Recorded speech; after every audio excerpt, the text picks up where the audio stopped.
basically it means first down, first or 4. Goal means instead of 10 yards for the first down, it's goal to go. So in other words, the goal line is the goal in this scenario. Okay? Chances are when you're first and goal, you're under 10 yards to reach the goal line, and in this case, a touchdown. Okay? That's what first and goal means. Is there any questions on that? I'm not getting too fast. Just slow me down or ask questions if you have them. Okay? Now, first down is credited when the yardsticks are ordered forward via the run, pass, or even penalty, normally gaining 10 or more yards. Because when you gain 10 or more yards, the sticks are ordered forward, and that is a first down. Okay? You also can get a first down if a touchdown is scored. If there was an opportunity to get a first down on that play.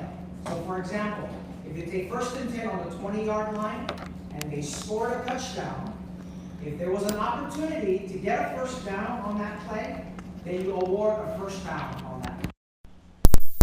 Also, the last way to get a first down is if the penalty results in a first down. So an example, personal foul penalty, the ball moves from the 20-yard line to the 5-yard line, that's a 15-yard penalty, the chains are moved forward, that is a first down. Okay. On your stat sheet, you'll notice I've broken it down, first down by rushing, first down by passing, first down by penalty. Now, it's not required that everybody keeps it in that particular format, but part of my job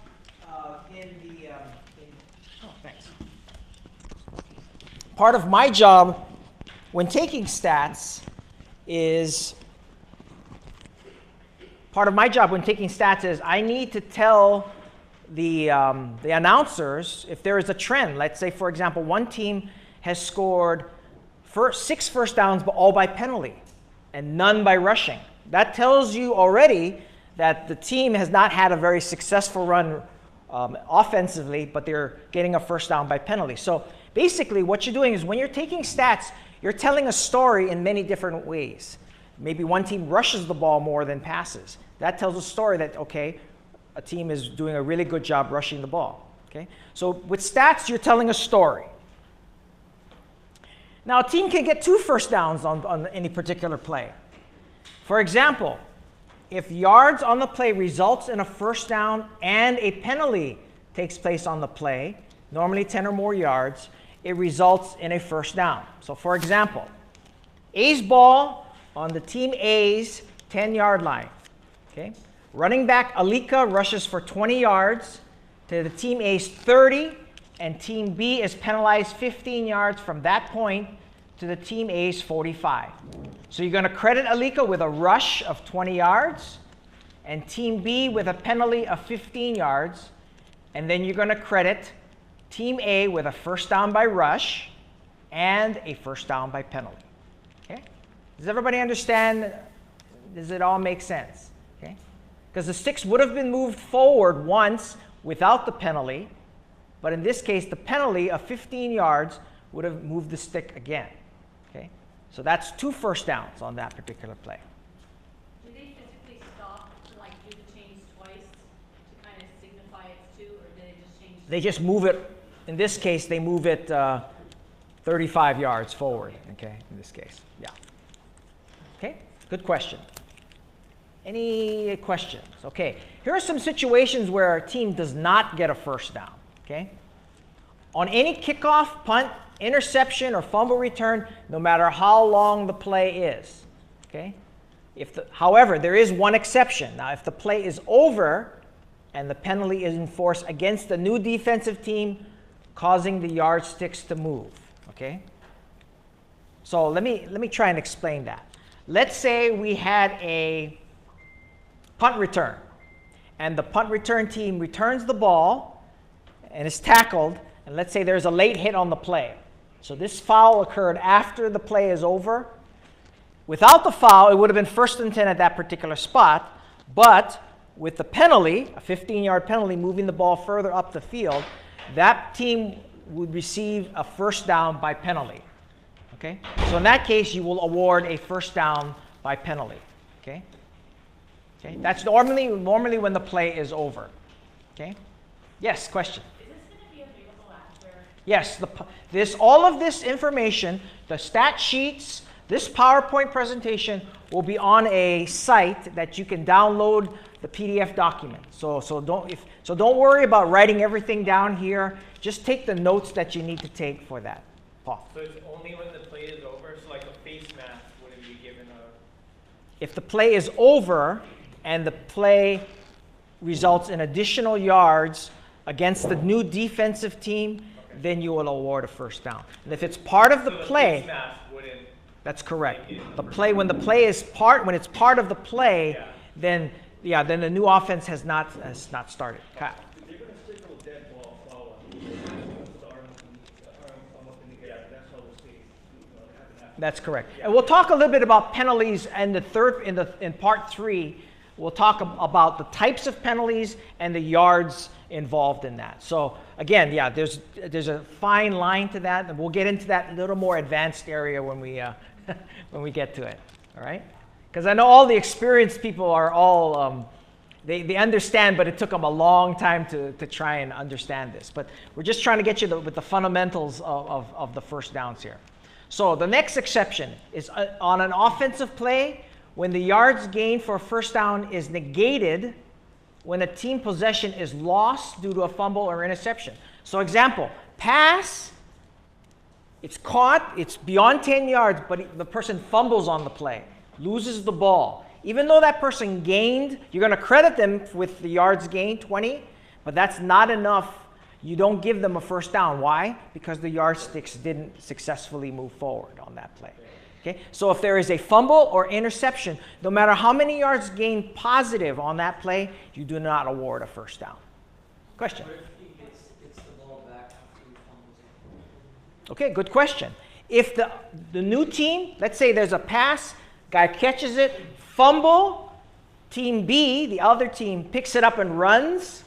Let's say fumbles again, right? So, or something like that. And then the A gets it? I was saying, like, if the offensive team fumbles the ball and then they get the ball back, do we credit them with the first down?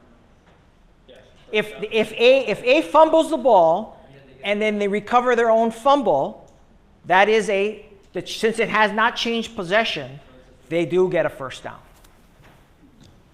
Questions in the back? No? Okay. Any questions on that? When you get into these fumbles, interceptions, it really gets crazy. So, but we'll talk a little bit about that more when we get to the scenarios. During a first and goal from the 10-yard line, since there is no chance to obtain a first down and the total yards gain is 10, no first down is awarded. Okay? Because normally you're thinking, okay, first and 10, they have to go 10 yards to get a first down. But no, what is the criteria for getting a first down? The chains have to move, right? So on first and 10 from the 10-yard line, it's really first and goal because the chain is not there because you can't get a first down on the goal line. Because once you're on the goal line, it's a touchdown. So if it's first and 10 from the 10, there's no opportunity to get a first down. So there's no first down awarded. Okay? Any questions on that? I know I've thoroughly confused half of you there, but I appreciate it. Hanging in there.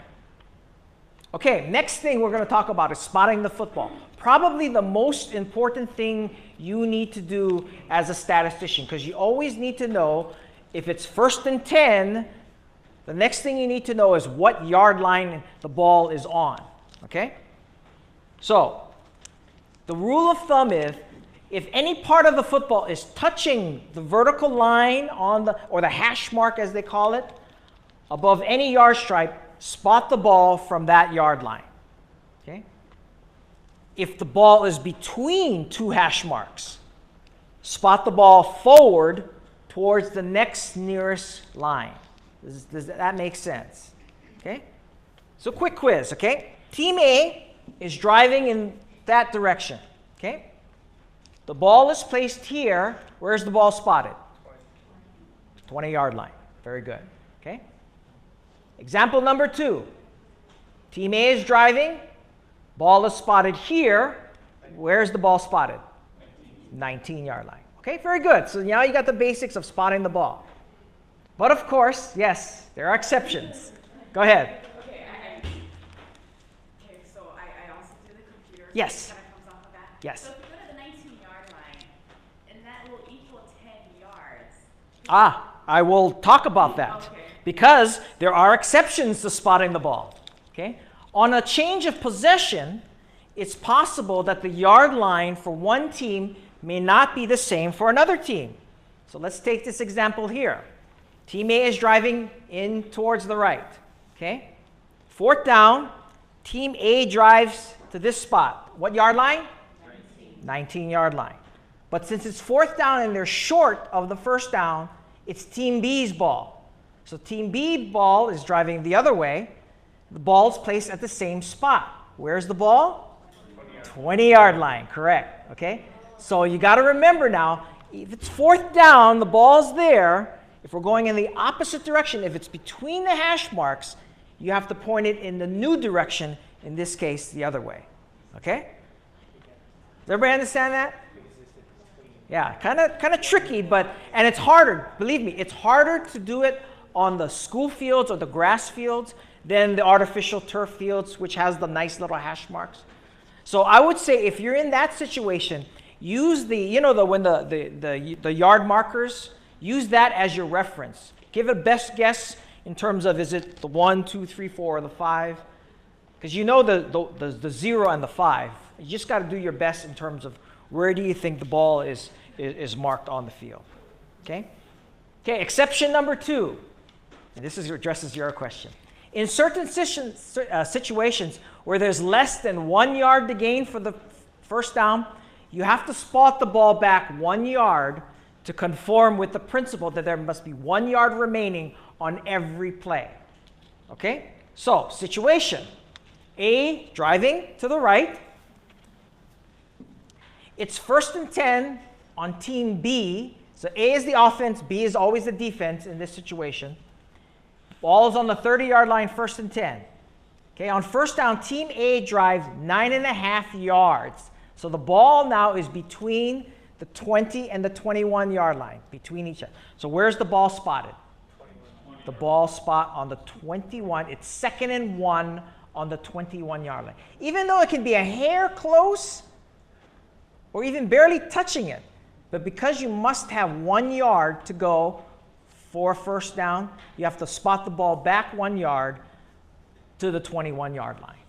Okay? Any questions on that? Exception number 3. When getting a new first down, the ball rests outside the defensive team's 10-yard line. This is going Team B's 10-yard line. Record the yards gained to the 10, but designate the new scrimmage as the 11-yard line because it's possible to get a first down inside the 1-yard line. Okay? Let's take a look at this example one more time. 1st and 10 on the Team B's 21-yard line. Okay? Team A drives just outside of Team B's 10-yard line and gets a new first down. Okay? How many yards spot on this play, and where do you spot the ball?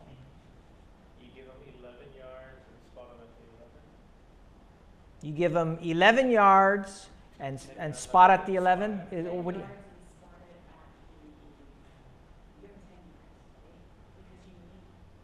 Okay. So let's explain the scenario one more time. The ball is on the 21-yard line.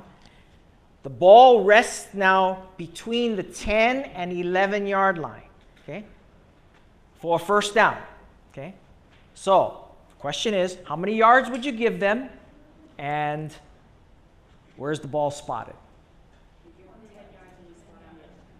Okay, she says 10 yards and give the ball on the 11. I give 11 and spot it. Okay? Because remember the definition that we talked about just before this, right? So the answer is you credit them for 11 yards because the ball rests on where?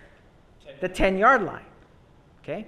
But since you cannot spot the ball 1st and 10 at the 10, you have to spot the ball outside to the 11-yard line. Even the ball rests between because it's possible to get a first down inside the 1-yard line. So it's going to add up differently when you think about it, because you're basically giving them 1 additional yard on the play. Okay? So it's 1st and 10 from the 11-yard line. Okay? No, sorry. Okay, so how does this translate to during the computer? Same thing. You mark it. There is a way to say the ball's on the 10-yard line, and then you spot the ball, the command where you spot the ball, respot it at the 11-yard line. Okay? It's the same thing when 4th down, 19, you respot the ball when you're going in a different direction to the 20. Okay? Any questions on it? Again, these are tricky ones, but these are possible and have happened in prep football. Okay? So there's the 4th and final exception. When the ball is between the 1-yard line and the goal line, and we're between the hash marks, where do we spot the ball? On the 1-yard line. Okay? Okay.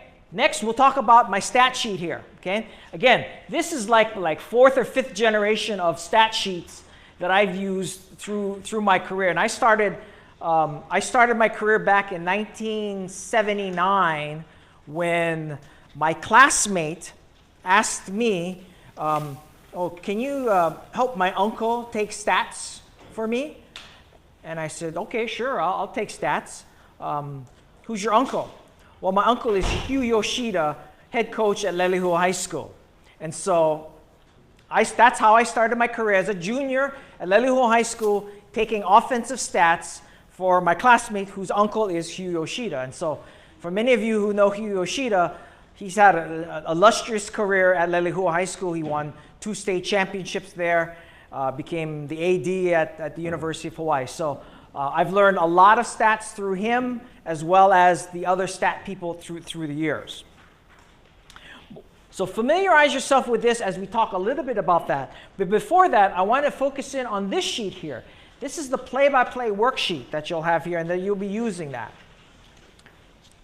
I would recommend that in any game, you take play-by-play first before you work on your stat sheets. And the reason for that is your play-by-play has the ability to take notes on the play, as well as from the notes is then when you translate your numbers to the stat sheet. This is also a helpful way to highlight and recap key scoring plays or game-winning drives, okay? So that you're able to capture that on your play-by-play, and then you can always catch up later on wherever it is in the game if you need to transfer the numbers. So working as a team, now chances are you're going to hopefully work as a team. You'll have somebody spot and you'll have somebody write. So that's going to be one of the very keys when you work together as a team. You'll have a spotter and then you'll have somebody who writes. Okay, so here's what we'll do. We'll do this exercise here, and you can do it on your sheet if you want to. If not, that's fine.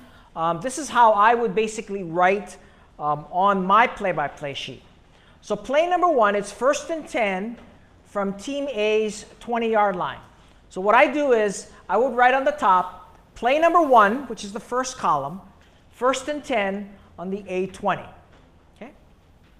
Now, if it's like, if Kaimuki is playing, it would be the K20, if it's on their side of it. Okay? But I'm using A because everybody will know in this demonstration that A is the offensive team, B is the defensive team. Okay? First play, number 32, Alika rushes to the A18. So the first thing you want to do is identify the number of the ball player as well as the spot of the ball. So what I'll do in the play-by-play here, I will go rush 32. And the reason why I'm saying rush 32 is as you move on to become more advanced doing the HHSAA computer, the command to type in the keyboard is rushing or passing or penalty. So, and then the next command is who rushed or who passed. So the command is rush 32, okay? And then you spot the ball. So the next thing when you do is when you spot the ball is spotted at the 18-yard line. So when you write 18-yard line, then you just quickly add it up. It's like, okay, he lost 2 yards, okay, to the 18-yard line. So it's minus 2 yards on the play. So now it's play number 2, 2nd and 12 at the A18-yard line, okay? So at the very end, when you realize he loses 2 yards, then on the right side, you indicate minus 2 yards. Okay? Okay? Now, if there's time, and you know there's always time between plays, that's when you transfer that information over to the stat sheet. And we'll go over the stat sheet in a moment here. Okay? Next play, number 5, Adam rushes to the A 23-yard line. So again, we go rush 5, R5. The spot is now on the 23-yard line for a 5-yard gain, right? So it's now 3rd and 7 at the A23. The result of the play is 5 yards gain. Okay? Everybody understand? Pretty fundamental. Okay? Next play, number 11, Allen passes to number 32, Alika, to the A 35-yard line. So this is a passing play. So on the stat sheet, we'll go pass 11 to 32. Okay? P 11 to 32.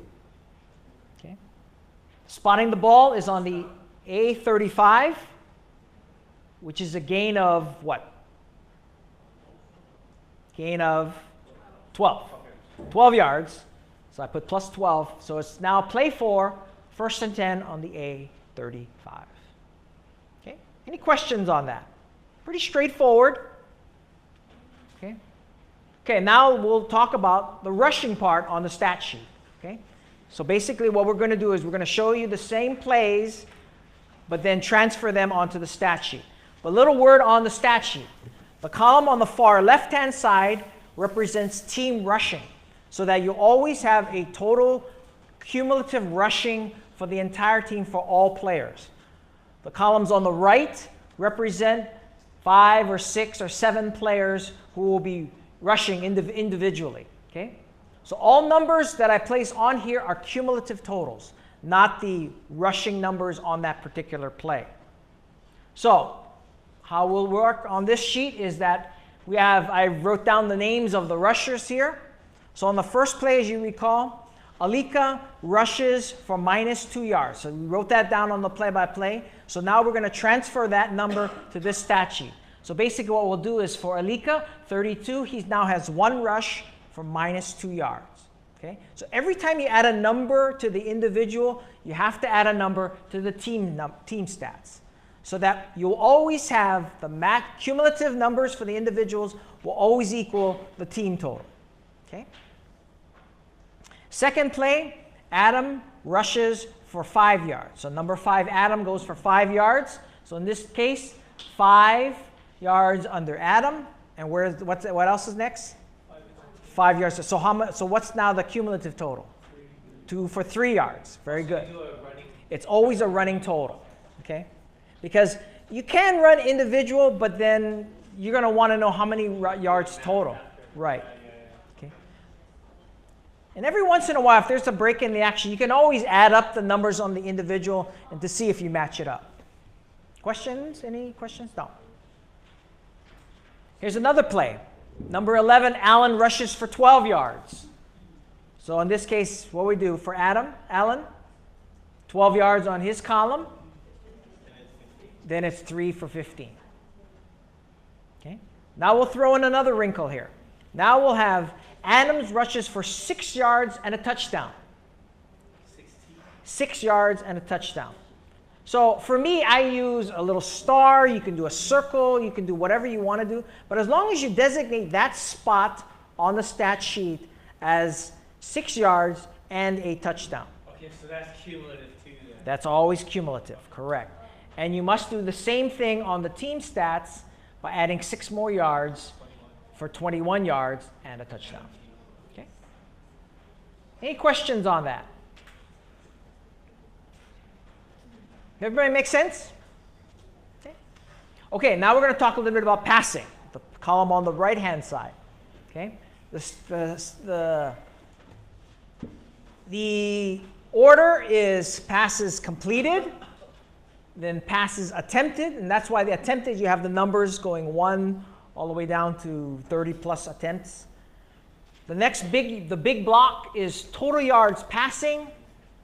Then the final 2 are touchdowns and interceptions. Okay? So I have room here for passer number 1, passer number 2, 3, even 4 passers. Okay? If an interception is thrown, okay, you need to record who got the interception and the intercepted yards. So as you can see here, right on this column, right, this area right here, on the bottom right corner. Oops. What did I do here? So on the bottom right, opponent yards intercepted and yards returned. Okay, so that should be something you should keep in mind. If there's ever an interception, make sure to note who got the interception on that play. Okay, again, all numbers are cumulative. Okay. All right. Let's go with some play-by-play here. Adam, number 5, passes complete to number 44, Abraham, for 6 yards. Okay, so for passing alone, what do we do here? For Adam, it's 1 for 1, 6 yards. Okay? Okay. Play number 2. Adam passes incomplete, intended for number 32, Alika. So 1 for 2. So it's 1 for 2, 6 yards. Okay? So no change there. Okay? Next play. Adam passes complete to number 11, Allen, for 67 yards and a touchdown. Okay? So what we do here is, what's the next number? 2 for 3. 67. No, you add 67 Oh, yeah, 73. to 6. It becomes 73 yards and 1 touchdown. Okay? Next play. Allen's pass is intercepted by opponent number 29 at the B14 and returns to the B39. See, so this is a lot already. So it's very important that if an action happens, you try and capture it on your play-by-play and record, because you have to record who the passer is, who intercepted the ball, where they intercepted the ball, and where did the play end. Okay? So again, we're going to see all of these different plays as we talk further. But again, these are the points that you need to kind of have a spotter with you along with somebody who takes stats. So now, Allen, note now, Allen is the second string quarterback here. So you got to know that if number 11 goes out to pass, don't write it in the number 5 Adams column. Okay? So Allen, what does he get on his stat sheet? 0 for 1. 0 for 1. Nothing. 0, 0. Oh, wrong side. It's actually 0 for 1 on the right-hand side and an interception.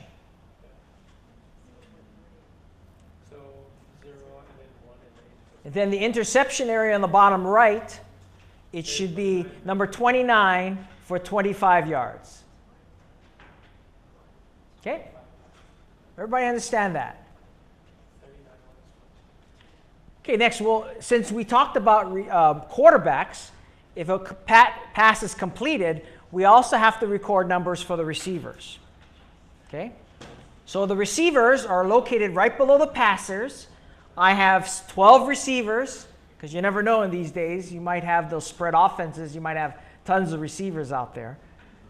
The name is up on the top, and the cumulative numbers are below. So let's go over the same plays that we did in the passing. So in this case, Adam passes complete to Abraham for 6 yards. So we have Abraham up there, number 44. He gets 6 yards. We put 6 yards on there. Okay? So always after each play, we should check the quarterback who has 6 yards, add 6 yards up there, and then right below it, we'll add 6 yards to Abraham, number 44.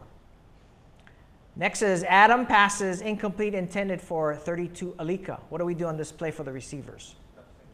Nothing, right? Because there was no catch, no reception.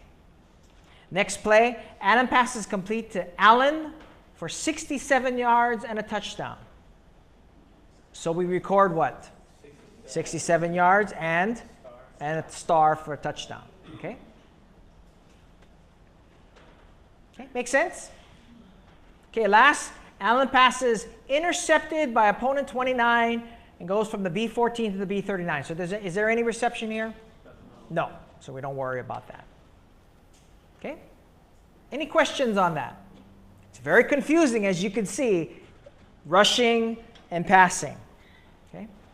There's also the other section on the lower left-hand side This is all of the other things that happen. Penalties, kick returns, punts, field goals. Okay?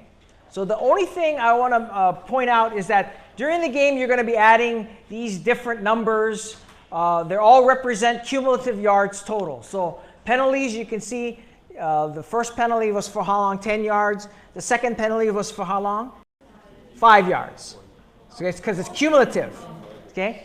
You just got to remember that. Okay? Then the next penalty after that was for 15 yards. Right. Okay? So that's the cumulative penalty yards. Okay? Kickoff returns.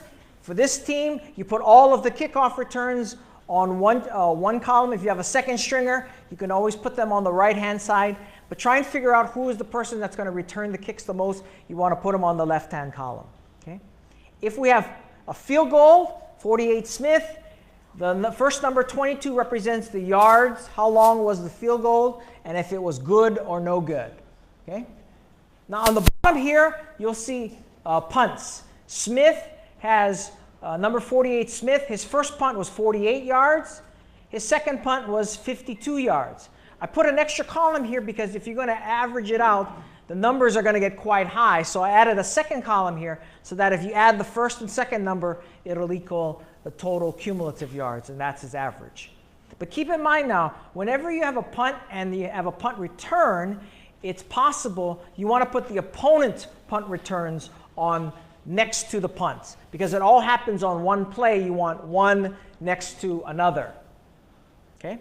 So in this case, if let's say, and it doesn't represent the first punt, always has to have the return of 10. It could be no return on that first punt. But if let's say the second punt was 52 yards and the punt return was 10, you can put 10 right there on the opponent. But keep in mind, I put OPP, it's the opponent's punt return, because that happens on the same play. Time for a break, because I'm sure everybody has kind of noodling things in their mind, okay? So for those of you who have questions, you can always come up to me and answer. If you came late, make sure you sign in, have a name tag. You'll be introducing yourselves right after the break, all right? So we'll take a 5-minute break, all right? For those who came in late, if you need to go to the restroom, it's right by the swimming pool. So if you go through the gate, the women's restroom's on the near side, and the men's restroom's on the far side. You know, like, if you get a little bit more aggressive on the stats, you know, targeting the receivers. What you can do, like, But here's the thing. If a target, if they had an incomplete and it was intended for, I circle the number. Yeah. Anytime it was intended for such and such and it missed, I circle that number. So that the total times targeted was the total number of completions plus the total number of circles. Even if it's in the vicinity, just corners the person. You have to figure out who is it intended for, and then you just circle the number. Example where you're outside the 10. So the drive can be longer, 1 yard longer than 1 yard shorter than the total yards on that play. Oh, so it's not gonna be. It's not gonna add up then. If you had an individual as a team. It would be 1 yard. It will be 1 yard short. Wow. Okay. I didn't look into that. I would just mark that at 11 just so that. I mean, that's what I've been doing, just so that you could have the numbers add up. Basically, I would have done it that way. Okay. So you move it back. But let's say the ball is just like on the 21, inside the 21-yard line. Okay, so the ball's on the 20-yard line. But let's say then on first down it goes the same distance, it's just inside the 11, but they measure it and it's good enough for a first down. Okay, so the ball is on the 10. So the ball is still on the 10-yard line, but it's measured at the 11-yard line for first down purposes. I know it's kind of cruel. But you still give the guy the credit to the full 10 yards. 10 yards. Yeah, exactly. Hey. Outside the yards punted. Right, so what you do is each time a person punts, so the 48 and 52. Oh, you mean for this one? Yeah, so you put two numbers in these two columns here. You can. I mean, this is if you add up 48 and 52, it equals to 100. The average is 50.0. So for the opponent's punt return, you can have first player, you can go here. You can have the second player here. You can have the third player go here in terms of the total number of yards. You can either create this person represents one column. Or if you know this person has a lot of punt returns, you can do same thing as a punts by adding it up on this column here. So it gives you flexibility. In case. So if he doesn't return the first punt, do you just leave that blank? No, because they punt the ball so few times in a game that you just want to record the number of times they actually return the ball. So do you just put 0 or something? Yeah, because you notice in quite a few games when the ball is punted, nobody touches the ball, right? They just let it down, right? So in that case, you're going to have more punts than you will have punt returns. So in that case, just go with the number of times that person actually returns the ball. Okay. Because that way then you can match up. He has one return, because if he did it where he had no return on the first one, then on the second attempt he had like 10. He didn't have 2 returns for 10 yards. He only had 1 return for 10 yards, right? So that's why you want to put it like that. Okay. Okay? Sure thing.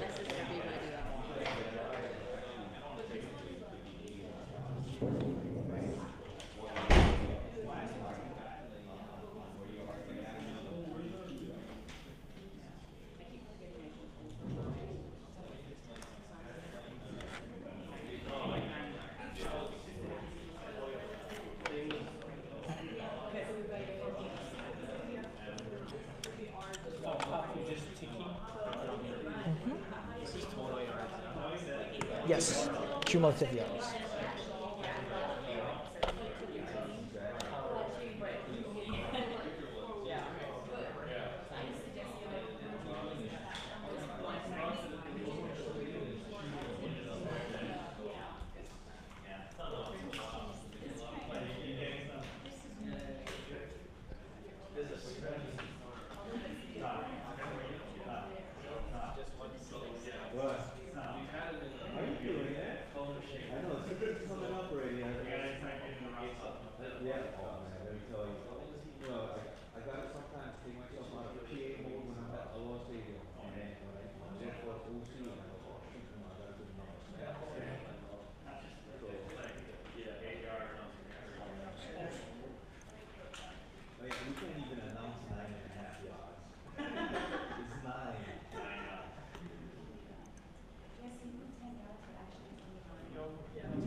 All right, we will start with the second part here. What we're going to do is we're going to be taking stats at a game. And so what we're going to be doing is we're actually going to be showing, hopefully, let's see here. It's my favorite golf spot.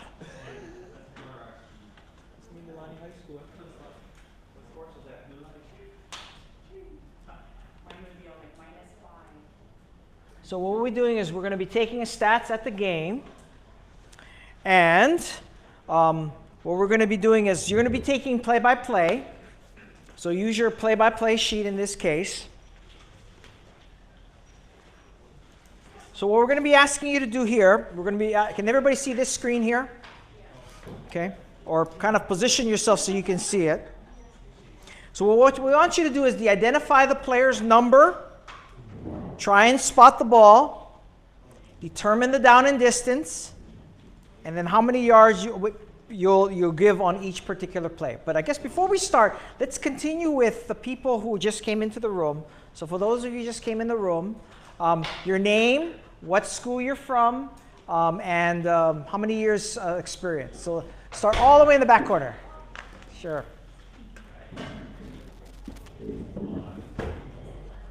Name, school, how many years you years in football stats or experience? Okay, hi, Lisa. I go to high school. Mm-hmm.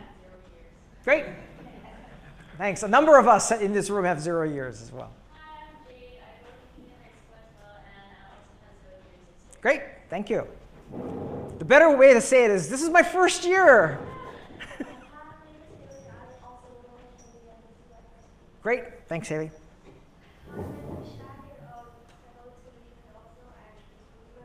Great. Thanks. I'm Sasha, and I'm just helping. Hi, Sasha. Wilmar. Hi everybody, my name is Omar. I graduated from McKinnon High School single year, and I've had about 17 years of football stats taking. Great. Thank you, Omar. All right. Again, the objective here, practice taking play-by-play, identify the player's number, try and spot the ball, down and distance, and how many yards you give on each play. So the situation here, it's 1:53 left in the game. Iolani is the team in black, and Lahaina Luna is the team in white. Okay? So on this first play, it'll be Iolani kicking off to Lahaina Luna. Okay? So again, kickoff play. And let's hope this runs. There you go.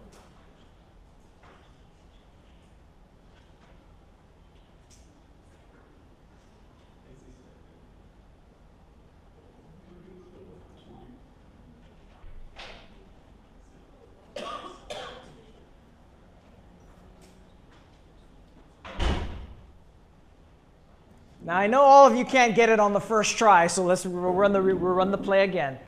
Okay? So again, spot where the ball was caught, where he eventually tackled, and who carried the ball. Okay? Let's try that again. Okay? Where did he catch the ball? Where did he end up tackled? And who carried the ball?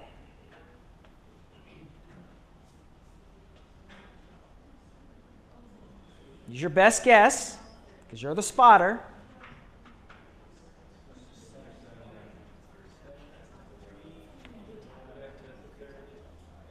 How do we do here? So is that play one? This is, for example, no, this is for example, because now we're on offense, it's play one. Oh, okay. Okay. So the answer for play number one in this sample is that kickoff return by number 7. We're spotting at the Lahaina Luna 30, and it goes from the L2 to the L30 for 28 yards.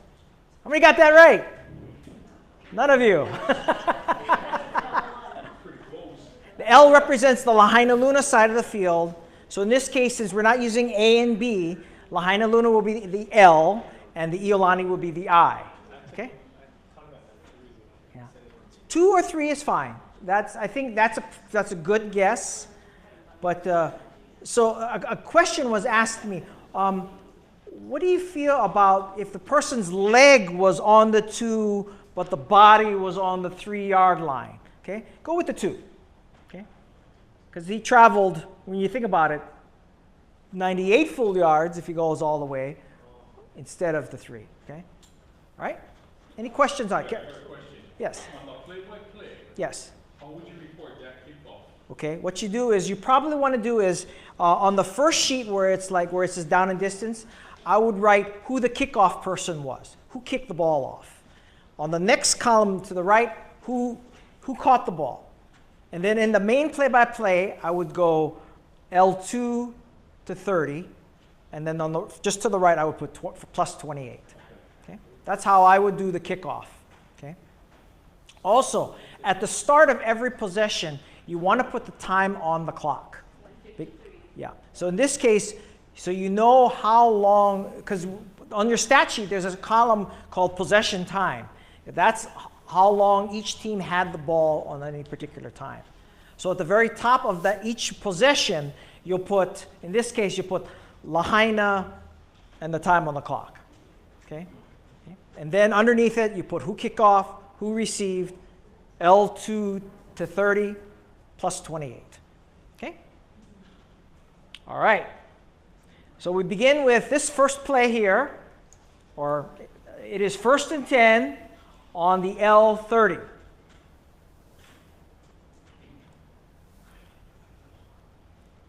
Okay, 1st and 10 at the L30.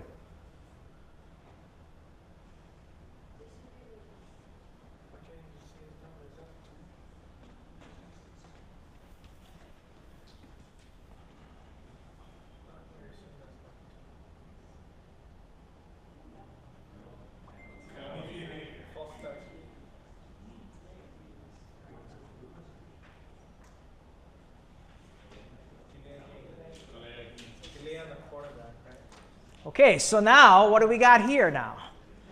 So now we have a penalty, okay? You can say, write PEN, you can write different things, but you want to indicate, penalty on the play-by-play. In this case, I would write delay, just so that we know exactly what type of penalty it is, -5. And so now on the play-by-play sheet,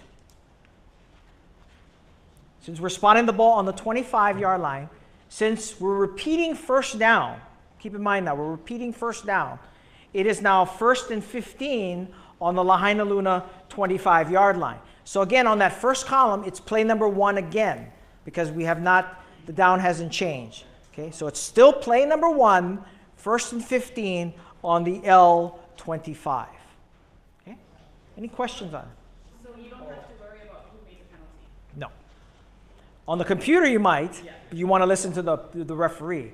But again, this is very important that over time you should know, there's 2 things you should try and find out. Try and find out what type of penalty it is, because it's going to be important for you to know the types of penalty, because when you move on to the advanced stat keeping, you'll know the input, the type of penalty.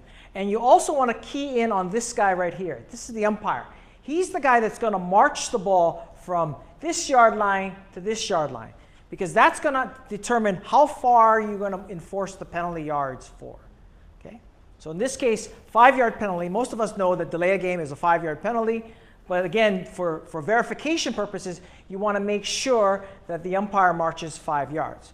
So on your play-by-play sheet, you wrote the things that are indicated. But what do you do on the stat sheet?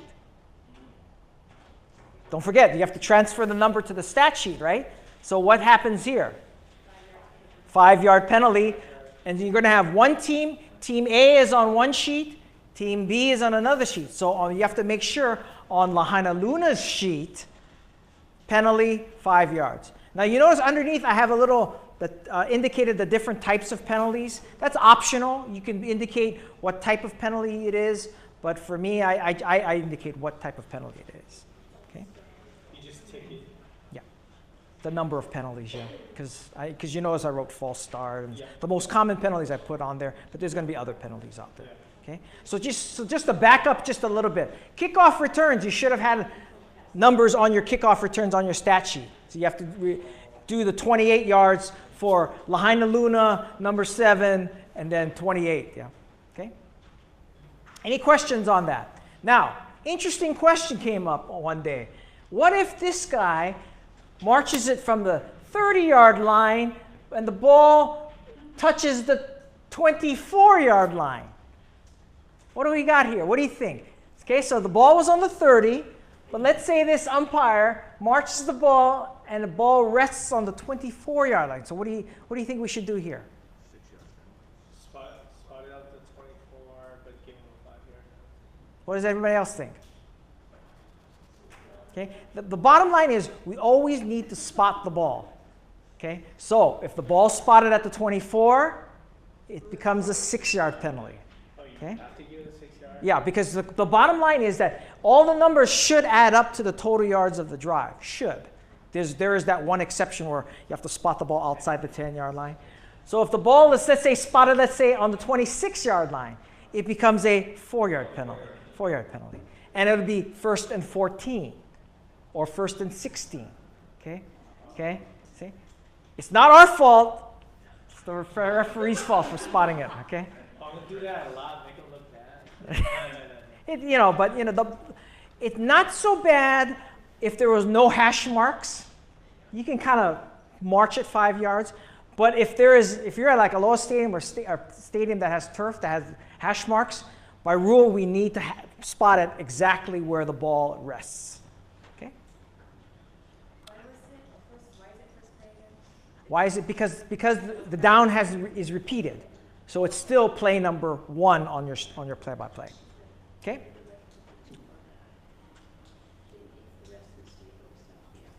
Yeah. The reason why we need to be accurate, let's say on the next play from the ball here, the player rushes from the 24 to the 30. It's 6 yards, you know. So if we march it backwards in terms of penalties, any other play we need to account for where the ball is actually spotted. Okay. Now you're going to have situations where, let's say the ball is play here, and let's say there's a pass, incomplete pass, and let's say the referee then spots the ball 1 yard off. Okay. On that particular play, for play-by-play purposes, we keep the ball theoretically on the actual where we were set was on the 30. Okay. So there are some exceptions, but on actual mark-offs, we go with the actual yards where the ball is spotted.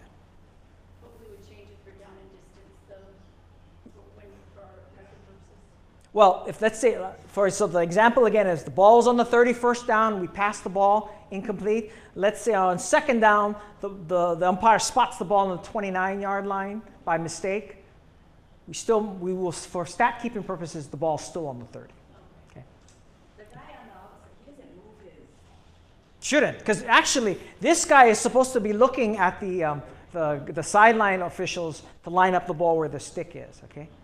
So what helps you along the way in terms of help spotting the ball is watch the outside officials lining up the ball, okay? Because that will tell you where the ball is either on the hash mark or between, and when they finally line it up, that should verify where that ball is located. So use the outside official in terms of spotting the ball, okay?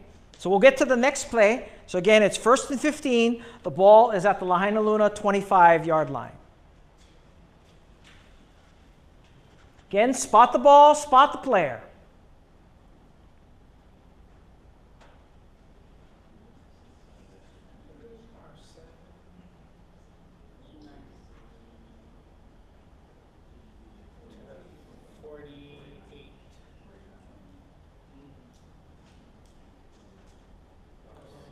All right, let's watch it again.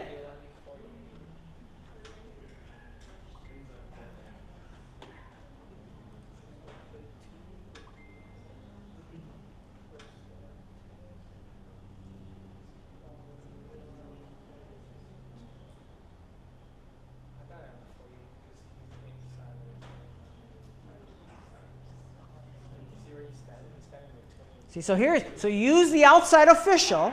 Again, the outside official is your guide to initially want to spot the ball, okay? But to find out the actual spot, you need to wait until the umpire actually lines the ball up at the spot here. So let's look at the next play at the very beginning and see where the ball is lined up. Okay? See where the ball is lined up? Really, really close. You see, the ball is actually on the 48-yard line, 8-yard line. So the result of the play is rush 7 on your play-by-play. Okay, the spot is on the I-48. Okay, and the yards gain is 27. Okay, rush 7. The spot is I-48 for plus 27. So now the play down and distance is 1st and 10 on the I-48. Okay.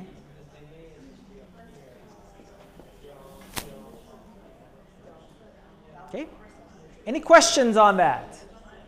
So again, even though the outside official is if he's lining up, let's say on the 49, but the ball is actually lined up between the 2 hash marks here, the ball is on the 48. Okay?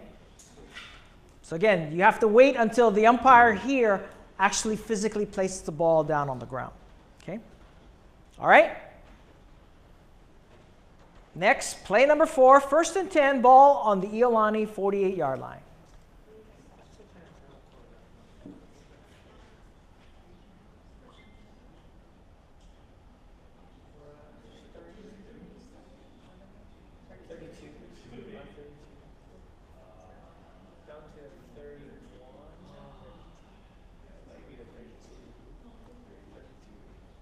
Okay, there's the ball. That's where the ball ended up.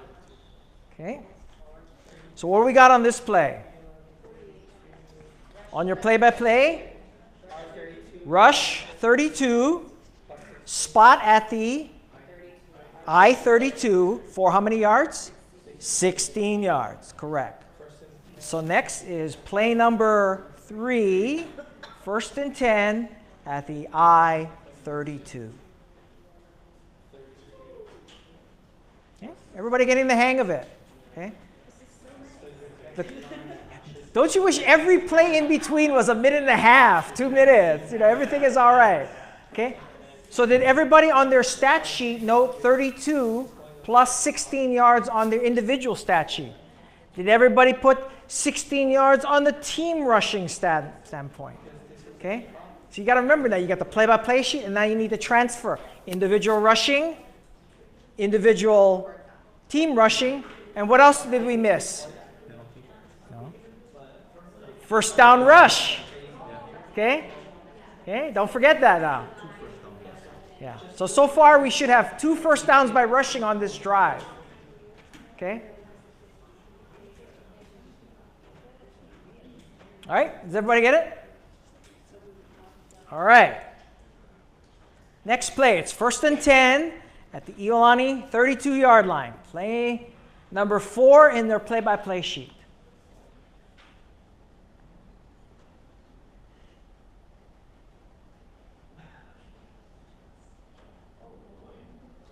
Rush for 33, 4, Okay, let's watch. Whoops. Okay, so here's the play, and watch the play now.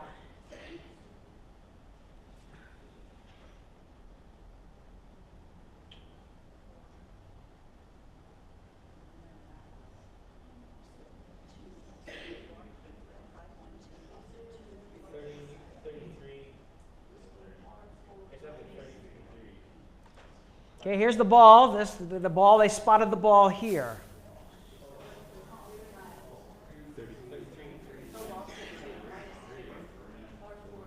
The ball is actually spotted on the 34-yard line on this play. Okay. But did everybody notice one interesting thing on that play? There was a fumble on the play. So you need to note on the play-by-play that it was rush number 4, fumble. So I write F-U-M, fumble. The spot is at the Iolani 34 for -2 yards. So the next play will be play number 5, 2nd and 12, Iolani 34. So now on your stat sheet,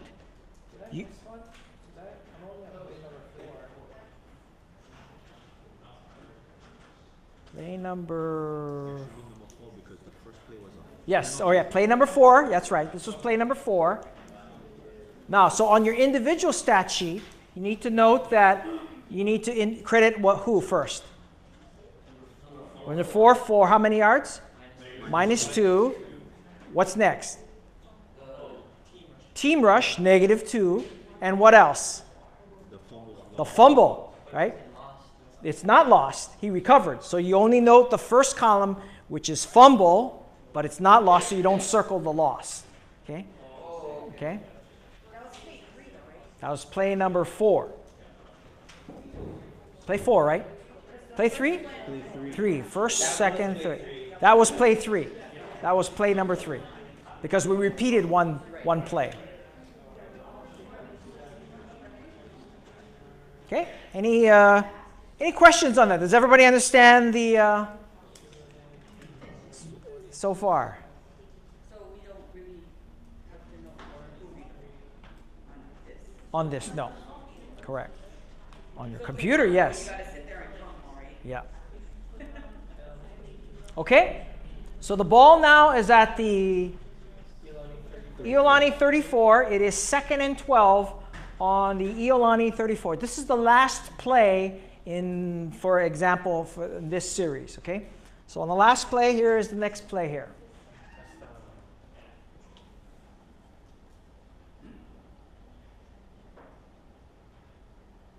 Pass 4.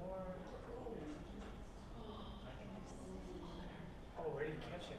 At 18. Pass 4. Okay, let's watch the play again.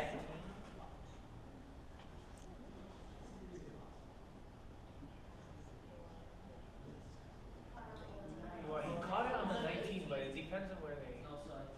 So interception 19. At the 19. Okay, so what do we got here? Okay, on the play-by-play, it's, what do you write on the play-by-play? Pass, 4, interception, so you can use INT and stuff like that. Then you need to note on your play-by-play who was the interceptor. 19, okay? Now you need to note where was the interception take place? 19-yard line, pretty close to it. Okay, now the next question is, where did he return it to? 19, pretty much it was dead immediately, right? Because he was on the ground. So it's 19 to the 19, okay? So the answer to this play is pass 4, interception, spot Iolani 19, player who intercepted Iolani 19, return yard 0. So does that go on the Kahuku side, or you put the Iolani interception on? Yeah, so it's the passer and then the opponent's interceptions is on the same side. So on your stat sheet, it's Lahaina Luna number 4, passer. You don't denote his pass, which was, in this case, it's 0, his first pass for it. So it's 0 for 1, but you note the interception. Then on the bottom right-hand corner where you have interception, who made the interception? In this case, it was 19 for 0 yards. Whew! Wild, yeah? No, on the bottom right of the passers. Yeah. Okay.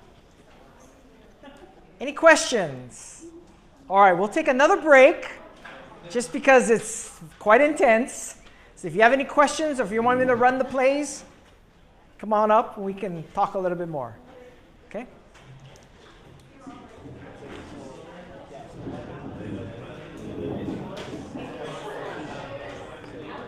It's not going to be easy. It's all right. What do we got here? Yeah. The rushing. Okay. This is team rushing, right? Correct. And this is individual. Yes. So the first one to rush is number 7. Okay. So he got 27 yards. Right. Do I add that 16 to make it 43 yards? That's correct. Because what happens is that whenever, let's say you're on a break, if you add all of the numbers here, it should add up to the number there. Okay. So when it was minus 2, then I go down to 41. That's correct. Yeah. Okay. So later on, that's how you double check. So you always have the total number of individuals, add them all up, because they're all cumulative. And that should always equal the total number of rushes and the total number of yards. And over here is the number of complete passes. Correct. And this is where I put the interception. On the so far right-hand side, yes. Okay. Good. And for this, I would have 2 different sides, right? Like one for Lahaina Luna and one for Iolani. Not necessarily, because what you want to do is you want to capture how the game is going. So in this case, you would have here like Lahaina and the time on the clock. Then you have the plays, and let's say then Iolani takes the ball. Then you write Iolani and the time on the clock, and then plays it, so that you can see how the game is going. So you don't and, go back and then when you're down here, then you just continue to the next column. okay. So this could be like, this quarter could be the first quarter, and then you have another sheet for the second quarter. Or if you have the game continues, you can just say first/second quarter. So at the end of the first quarter, you just draw a line right across, and you begin the second quarter. I had another question. Sure. I started for play number 1. I started it after the kickoff. That's I fine. started to take notes after the That's fine. Okay. But you want to put everything that happens. So I gotta make sure I have the kickoff on here. Well, you want to put the kickoff here, just so that in case if the game goes crazy or there's no huddle offense or stuff like that, you can later on transfer the numbers here. So you begin with the time on the clock, and then the kickoff, and then play number 1, play number 2. You know. Okay. Same thing, like if it's a fourth down, a punting situation, you write punt, and then the number who's punting the ball, and then the action, and then after that is then the new team takes over, the new team's name and the time on the clock, and then you continue writing stuff. So every play, including punting, kickoffs, punting, everything else that goes on the play by play. What about penalties? Do we just mark it? Yes, it's all cumulative numbers. So that's just how much we're talking about how many yards we're losing. So like, Yes. if there was a 5-yard penalty, we would write 5, and then if it was you would lose another 5, you just add those 2 up, and that would be number 2. Yeah, 2 for 10, Yeah. right? 1 for 5 in the first. Second one is a 5-yard penalty, it'd be 10. Okay. Okay. Good. Good job. Are these like official forms that you turn in? This is stats sheets that I created that I can use. I can see everything on. So So you use one for each team? Yes, everything? one for each so team. Offense, defense. I mean, one Right. team like Lily. Right. Okay. The other question I had, what would be helpful if those didn't want to say, but like if you in between those you showed like the pages, like for next year. Like No for question. weekend. No, you see what I'm saying? Yeah. So they can see what's right because it's like they can't do both at once. They can Yeah. do this one, but translating it all correctly. Oh, yeah. They want to see, like you saying, it's like visual things. So. Yeah, no question. You know what I'm saying? I totally get that. I Okay. totally understand. Yeah. Sorry, just No. a question. So. Okay, going back to the kickoff. So I could do this to indicate a kickoff, right? Sure. Okay. And then what would you put here? Who kicked off? Who kicked off? Right. And then usually it starts at the 35, right? Most of them. Or is it Yeah. 30? You don't have to worry about where the ball was kicked off. None of But the who kickoff. kicked off? And Okay. then the second box is who received the kickoff. Who kicked? Okay. Yeah. So in this case it would be this one for number 7, Lahaina number 7, right? Yeah. And then. But you gotta remember now, L7 could be the yard line if you because you're using here, so you just gotta be careful when you say L7. Okay, you can do that, or just. You could do number 7, Yeah. or whoever you feel like. And then he returned it 28 yards, which we know that. Right. Well, how would you do it from here? So here's how I do it. Basically, on the kickoff, I would say I would do like Lahaina. Let's say 1:54 on the clock. Okay. 7 kicked off, because if it's Lahaina's ball, the other team kicks off. Yeah. And let's say number 4 kicks off. And then I would say receiver is, and I leave it blank because I don't know who could be the person receiving. So once I spot the receiver, I can write that in later on. Because what I want to do is I want to spot the ball. So in this case, the ball is spotted on the 2-yard line, on the L2. And then he runs, and then by then, when he's running, I say, okay, it's number 7, so I write number 7. And then when the play is over, I can say, okay, it lines up on the 30, plus 28. Oh, okay, that makes sense. Okay. So that way, you can say, okay, number 4 kicked off to number 7. He went from the L2 to the 30 for plus 28. Okay. So you can kind of progressively write it down so that it makes sense to you. Okay, and then second question. So for this case, Iolani intercepted the ball, right? Right. How would you indicate change of possession here? Right. So basically, when you say interception 19, you would say he gained 0 yards on that play, right? It says this, and then after that, right after I would do the new team, time on the clock, play 1, 1st and 10 at the such and such. Oh, okay. Okay, gotcha. All right? Yep.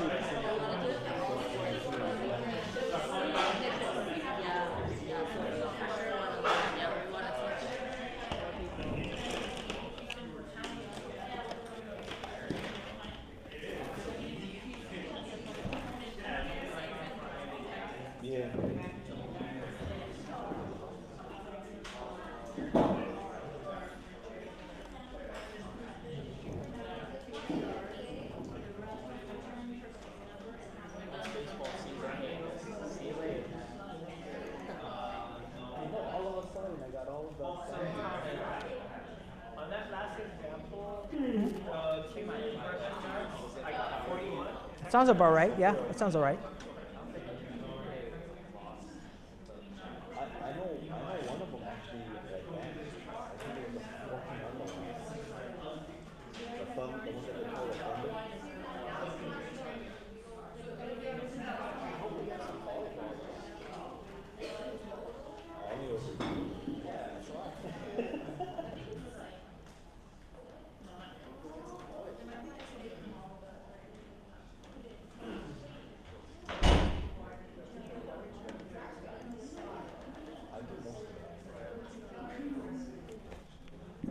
All right, we will now talk about plays and situations. So now hopefully everybody kind of has a fundamental background on rushing, passing, receiving. And we're going to talk about a little bit more about that on some of the different quirks that you might see in your game. And so I'll try and be as patient and try and answer all your questions as possible. But again, there are a lot of different things that happen in a game. So this is why it's very important to have a spotter with you to indicate the yard line, who got the ball, etc. So we'll talk first about some fundamentals, okay? Any player who carries the ball, this is in rushing or passing, is credited with plus or minus yards from the line of scrimmage until where the ball is dead, okay? So reviewing, if Adam goes from the 32 to the 49, 17 yards, okay? If they go from the B49 to the A41, that is a minus 10 yards, right? No problems, right? Everybody got that, right? Okay. So now the question comes down to, if a quarterback drops back to pass and is sacked, is it a rushing play or is it a passing play? Okay. Okay. It's a rushing play, okay? Okay, it's not a pass. So all passing plays as a result of a pass, okay? So an example, okay? Adam drops back to pass, and he's sacked from the 32 to the 27. It's a minus 5-yard rush, okay? Or let's say he, instead of gets sacked, he takes off and runs from the 27 to the 49. It's a rush of 22 yards. Okay? So no matter, so don't have to worry or think like, oh, was it a rushing play, a passing play? If it's a rush, it's always a rush. Okay? If it's a pass play, until he releases the ball, then you record passing yards. Okay? Any questions on that? Okay. We're going to go into some gray areas here now. On a run option play, which it involves a pitch to the trailing back. Okay? We're going to credit the trailing back with the rush attempt and the total yards gain and loss. Okay, so the quarterback will have nothing to do with this play. Okay, the player who pitches is not credited with a rush attempt or yards. Does everybody understand that? Yes. So this is even if he's beyond the line of scrimmage before he pitches. Okay, there are some variations that we'll go over. But first, let's go and watch a play first. Okay. Okay. We'll see, this is a classic example of an option play where the ball is pitched. Oops, hello, sorry.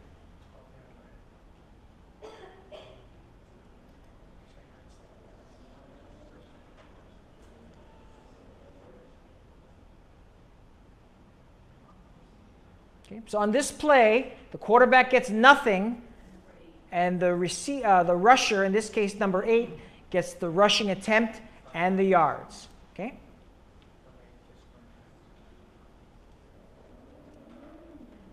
Right? Any questions on that? Okay, so in plays that don't involve run option, but contains laterals beyond the line of scrimmage, credit all players with the yards gained, but only one rushing attempt can be credited on each play. Does everybody understand? Okay, so in other words, on any one rushing play, you can have one attempted rush. So you notice that on your stat sheet, you have an attempted rush, 1 for something, right? So you can only have one attempt, but you can have several players with yards on that particular play.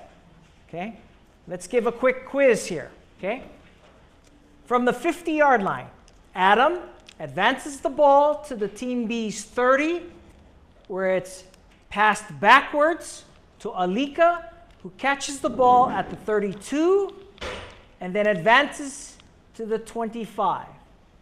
So how many yards does Adam get? How many yards does Alika get? And who gets the rushing attempt? Okay, so let's go over this again. Adam goes from the 50 to the 30-yard line.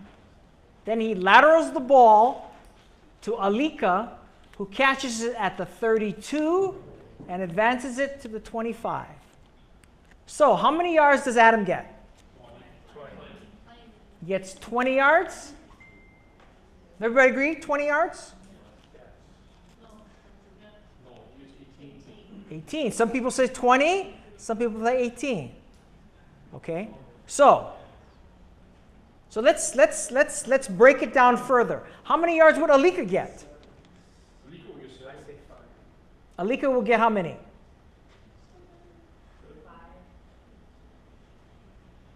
Alika gets how many yards? Alika catches the ball from the 32 to the 25, right? Right? So if Alika catches it from the 32 to the 25, he gets how many? 7. Okay. How many total yards are gained on this play? 25. So if Alika gets 7, how many yards does Adam get? 18. Okay. So it's not where Adam hands the ball off to. It's where Alika catches the ball. Okay.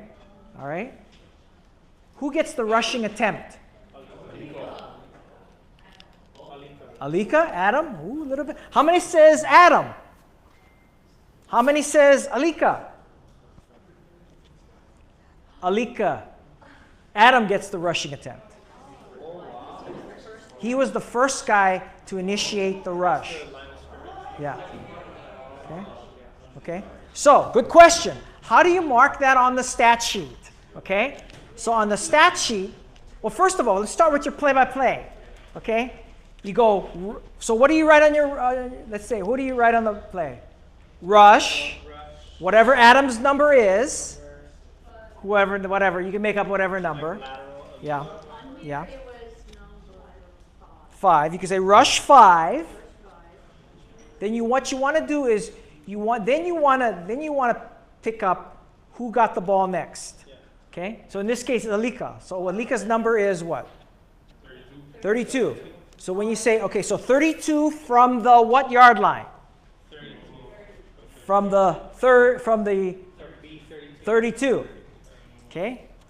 Okay. So now, on your play-by-play sheet, it's rush Adam. Then you have Alika's number at the what yard line? And then you indicate, you spot the ball. In this case, 25. So the total yards gained on the play is 18. So at least now on your play-by-play, you know that Alika's number is 7 yards. Right? Based on your play-by-play, you should be able to figure out that Alika went from the 32 to the 25. So you credit Alika with 7 yards. Adam is credited with 18 yards. Now to transfer that over to your stat sheet, on Adam's column, you give him 1 rush for 18 yards. Okay? But Alika is credited with 0 rushes for 7 yards. Now how do you put that on the stat sheet? You can kind of, if you have a number already, if he has rushed already, you can just put a little slash in the box and just add 7 more yards. The reason why we're doing all this is because on the stat sheet, on every 1 rushing play, you're going to have 1 rushing attempt and the total number of yards. So that's why you have to make sure that your individual rushers have to equal your team rush. Because you're on your team rush, on the left-hand side, it's 1 rush for 25 yards. Right? So if you add up all the individual rushers, that should add up to your total, and the individual rushes should add up to the individual total for your team. Does everybody understand that? Very confusing, but correct, because that's 1 rush for 25. Okay? In this case, it's broken up among 2 players. Okay? Okay, let's test your knowledge here. Is this a run option play or is it a lateral play?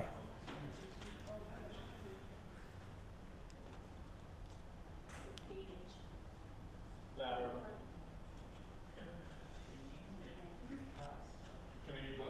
It's a lateral because he crossed the line of scrimmage.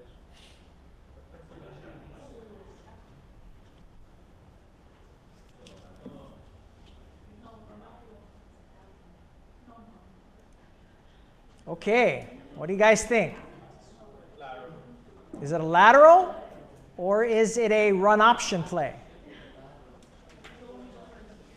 Run option is if he's going along the line of scrimmage and he passes that.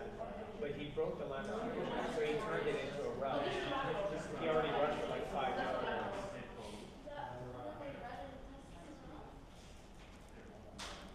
Let's go to our esteemed panel of experienced stat keepers here.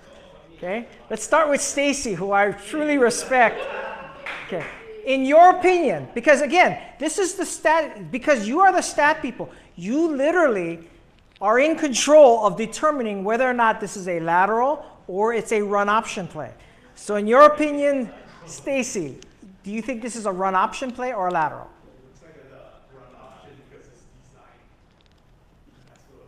Nick, what do you think? Well, I'm going to guess. I'm just going to take a guess here. I'm going to say lateral because he crossed the line of scrimmage. He gained some yards first.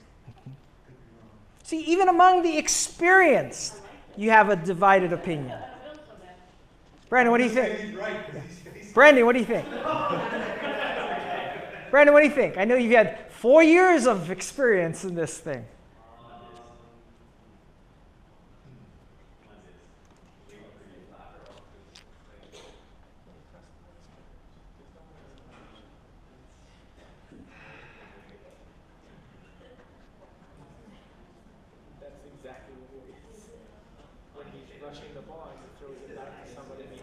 Okay, so here's how I would stat this play.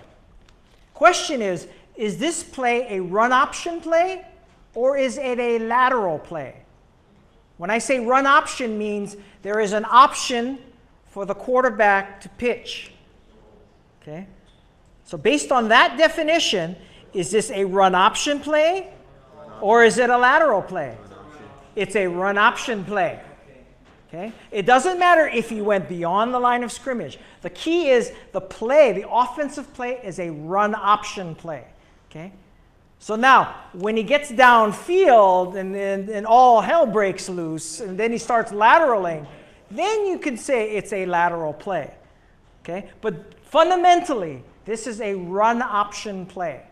Okay? Because the trailing back is always there as part of the discipline of this. The intent is the quarterback has the option to give it. Yes? Wait, so the running back gets credited with all the yards. That's correct. No matter how many yards the quarterback gets on this play, the rush and the yards all goes to the tailback. Okay? Yes. Yes. But that's the intent of the play, is that in the run option play, and the pitch is made, it goes to the running back, not the quarterback. So if the quarterback was just running the ball as part of the play and he gets hit. So part of the play is the option of giving that to the running back. But if some guy just happens to be there and he just kind of tosses it. Well, the thing is, if he happens to be there, that's a judgment. But you can see that as the play starts, it is an option play, that the quarterback has the option to make that handoff. Okay? Okay? So again, They have to do that within a certain amount of yardage, like it has to be within 10 yards to have that option. When does the option run out?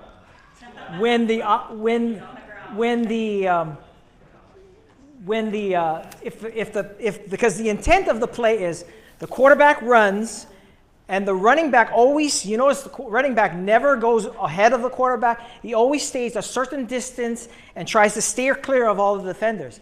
That's the intent of the play, is to give the quarterback the option. Okay? Once that responsibility starts breaking up, let's say the running back starts blocking or stuff like that, then that's it. Then you can give it to the quarterback. If they're still ready, waiting for it, it still isn't a run option play.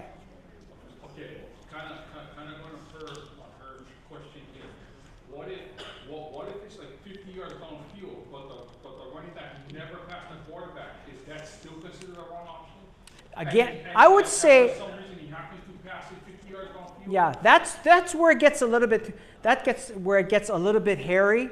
But I think what you're explaining is probably 1% it's ever been done. I don't know how many years. I don't think you've ever. In my stat career, I think it's been maybe once or twice has I've ever seen a lateral down the field that was purely part of a run option play. You're going to see a lot of cases where the quarterback takes off and runs, and then as the quarterback starts to get hit, he starts to look for guys, and then he laterals on that play. Chances are on that play, it's a lateral and not part of a run option play.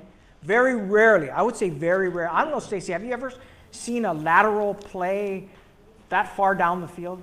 Once or twice, yeah? Yeah. Probably not, yeah. Yeah. Because you just, within the 10 yards, you're getting your first down anyway, so it should be used up by the 10 yards. Yeah. Because after that, like, Yeah. you get 10 seconds. Yeah, very rare. I would say your answer to your question is very, very rarely. Okay? Okay. Here is a different scenario, and this is a very unique play. And why it's so unique, I happened to find this as part of a PlayStation game, actually. This is not an actual play, but a PlayStation game. Is this a run option or a lateral?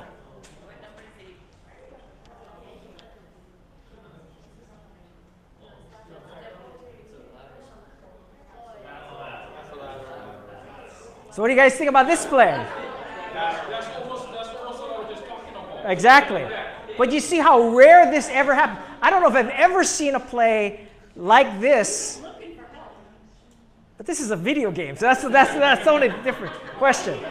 Hold up, question. Wouldn't it be a lateral because he tucked the ball and went to run, and then he would pitch it back after? Yeah, the hard part about it is that it's hard to say, because he tucked the ball in, that becomes an option. So you kind of have to use your judgment. Let's ask our esteemed panel one more time again. Stacy, run option or lateral on this fantasy play? This is a fantasy play now. It looked like a design run for the quarterback, because I didn't see the running back penetrating him or all that. He just happened to be going down. See right there. See, There's no relationship already. Yeah. He took the running back out of the option, so now it's the lateral. It's a very good observation, actually. Nick, what do you think? Yeah, I'll say the same. Yeah.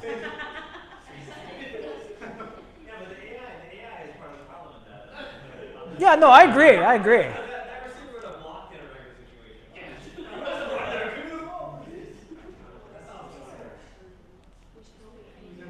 In my opinion, this is a lateral.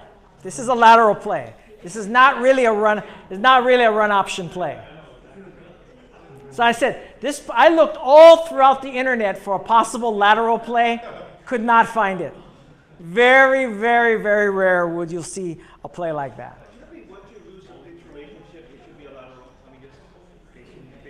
You could, but yeah, I think the key here is that if the quarterback takes it on his own, the run option is over, in my opinion. After that, then if he's looking to lateral, different story. But I think once the quarterback takes it on his own, it's all him. Okay.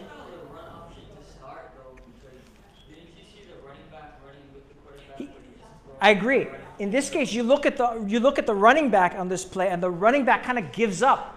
He's really not part of the run option play, and he actually, what he does is he just kind of trails the quarterback. You know, but again, our job is not to be the offensive coordinators to kind of say like, was his job? So our job is to kind of spot the ball. So in this case, it's a lateral. So the quarterback gets what? The rush. And the yards to whatever, the 5 or 10 yard line. And then the second guy gets what? No rushes. He gets the touch. Who scored? The second guy, right. So the second guy gets no rushes for the remaining yards and the touchdown.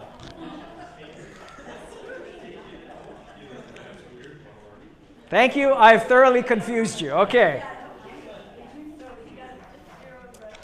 Okay. Next item is fumbles and errant pitches. So again, here's another situation where the scorekeeper really, or the statistician really has control of the situation. In your opinion, if the errant pitch or fumble precludes the intended receiver an opportunity to advance, in no gain or loss in the play, charge the original ball handler with the attempt. So in other words, if let's say on a pitch play or or pitch play, the ball does not get to the receiver or the running back, the yards will go to where? The quarterback. Okay? So it has to be a good pitch or handoff. It can be a handoff. Let's say it's a bad handoff and the ball is fumbled. The yards, in this case, go to the quarterback and not to the running back. Okay? Team A's ball on the 30. Adam pitches to Alika. In the statistician's opinion, is errant. And Alika is down at the 32-yard line. We will charge Adam, the quarterback, with a rush of -2 yards. Okay? Okay? Let's watch this visually and see. It's a little dark, but we'll see. Watch this play. And this is how, again, how you'll probably see in a game.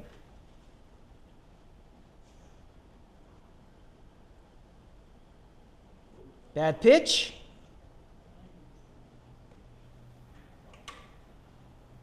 Okay, so on this play, quarterback will get the rushing yards as well. The rush, the yards, the fumble. And then you have to pick up, okay, the defensive team picks the ball up on the 22 and advances all the way to about the 15 or 14-yard line. Nope.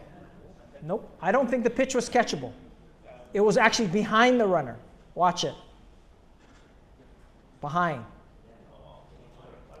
So again, the defensive player picks it up on the 22, advances it on the 15. So as spotters, you need to make sure that you identify all of these pieces of information. Question? Wait, so even though the fumble is lost, the quarterback gets the minus yards from where the defender picks up the ball, correct. Then on it's the yardage from where he picks up the ball. That's correct. So the ball starts on the 25-yard line. Even though the bad pitch kind of takes place 20.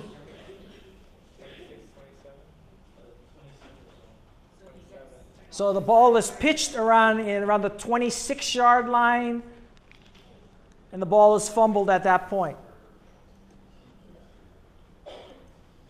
Okay. So that's where the fumble return begins. So the loss goes not to where he advanced the ball, it's where the defensive team picks up the ball. So it's -3 on the rush for the quarterback, and the defensive player gets a fumble return from that spot, in this case the 22-yard line to about the 15-yard line where he ended up. Okay? Okay. Okay, so let's watch the play all over again. So now that you have this information, now you can kind of see how we stat the play. Okay? Fumble. From the 22, player number 14 recovers. Worry about the yards at the end of the play. So again, when somebody spots the play, you can either voice it out or you note that on your sheet of paper. Okay? So you know now that it's a rush to the quarterback. You know that you mentioned that the spot was on the 22-yard line when the defense picks the ball up. And then it advances it to the 15-yard line. Okay? So you make sure, again, written down on your play-by-play, and then you can transfer it onto your stat sheet. Okay, so the quarterback would be rush, what was that? Rush for -3 yards, -3. So it's basically -3 because It's wherever the defense picks up the ball. But that -3 is in relation to how far you ran forward or -1? No, it has nothing to do with how far you. So basically, it's anything he did as line of scrimmage is kind of almost erased. It's erased. And the reason for that is because the play ended for the offense when the defensive team picked up the ball.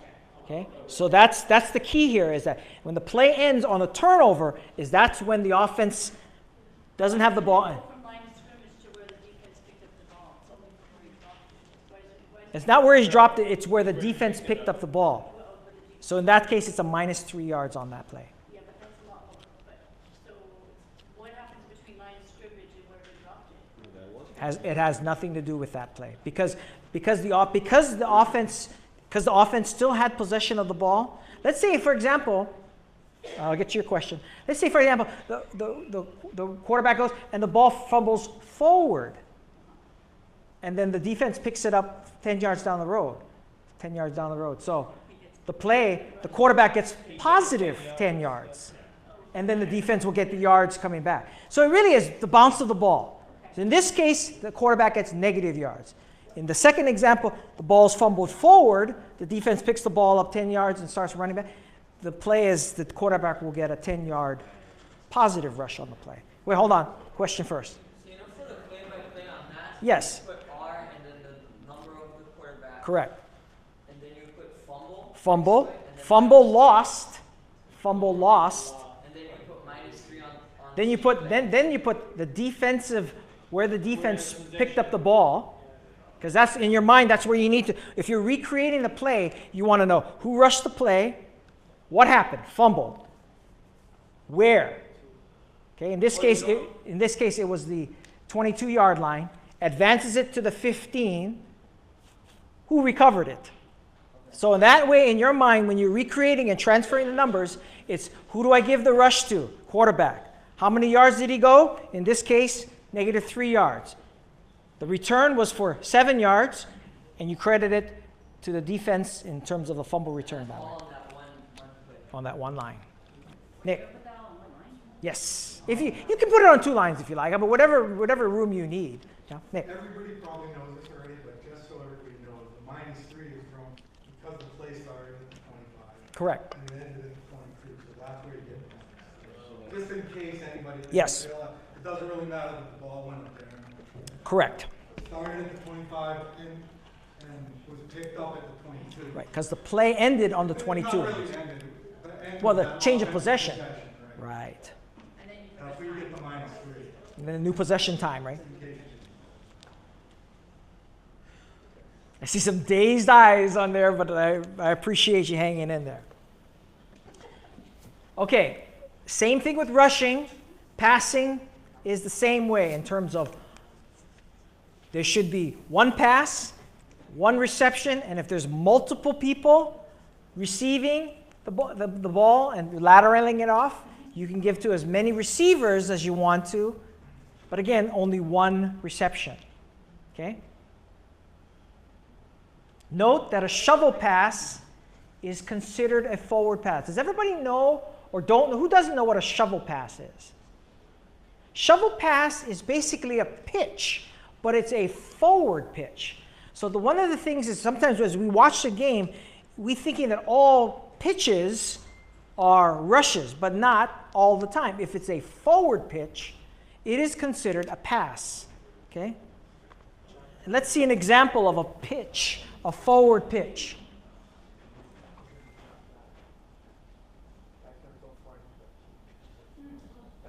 That is a pass. It is not a rush. It kind of looks like a rush if you're passing from a backwards pass perspective, but it's really a forward pitch, which means a forward pass.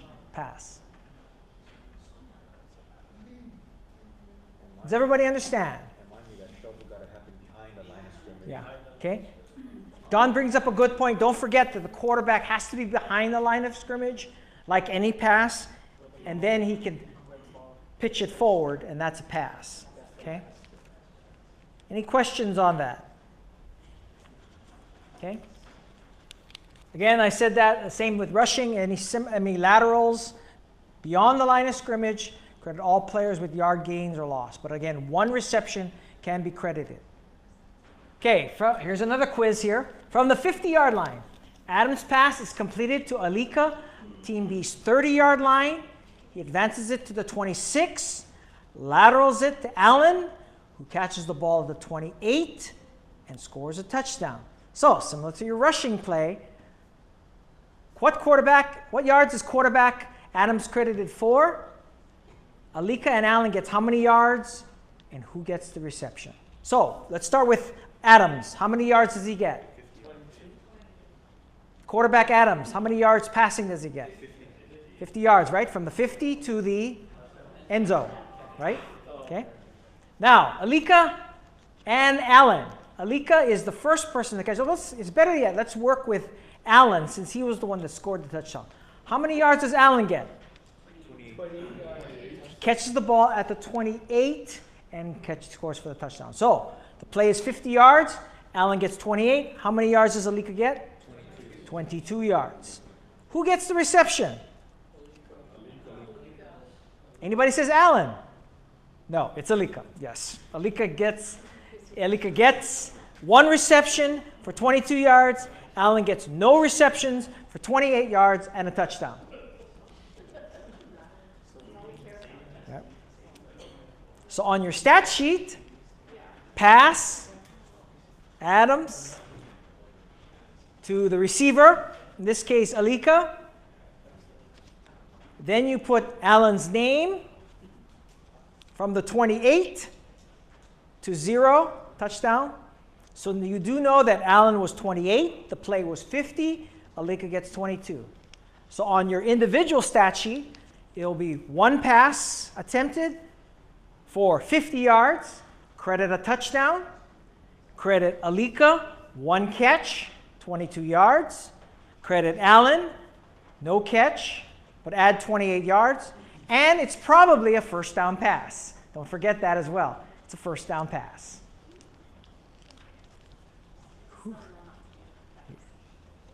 This is why a lot of people prefer to do the computer versus doing it manually. Next, we'll talk about penalties.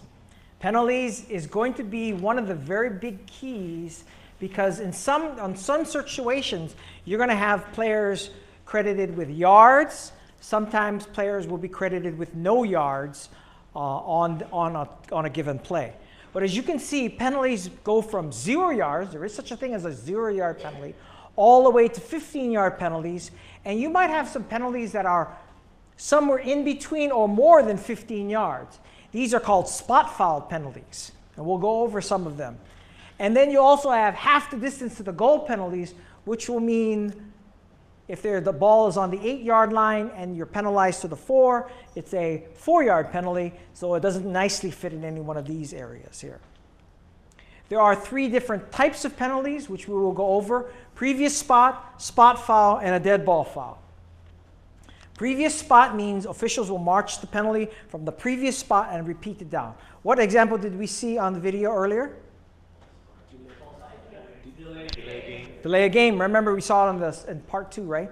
That was a previous spot from the 30 back to the 25. That is a previous spot foul. Okay? Again, no stats are recorded. We record only the penalty yards. And what do we do on the play-by-play? We repeat the down. Right. Repeat the down again. Okay? Next is the spot foul. Okay? That will march off the penalty from the spot of the foul either towards the offense or the defense. Okay? If the spot foul is enforced from beyond the line of scrimmage, credit partial yards on the play and record penalty yards. Okay? The down is repeated. If the down is repeated, there is no play. Okay? So again, on your play-by-play sheet, if the down is repeated, it's the same number play, even though there might be yards credited on the play. I know that sounds weird, but let's go over a situation here. Team A's ball on the 40. Alika rushes 17 yards to the B23. So from the 40 to the 23, 17 yards. A clipping penalty is called against Team A, and the flag is on the Team B's 31-yard line. The enforcement spot is the 31, and Team A is penalized 15 yards to the Team B's 46-yard line. So the question on this play is, it's a spot foul, and so how many yards do we give Alika?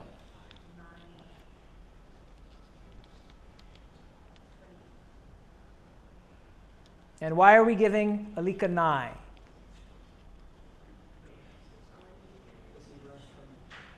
Because he rushed from the 40 to the 30, from the 31-yard line. From the 40 to the 31, okay?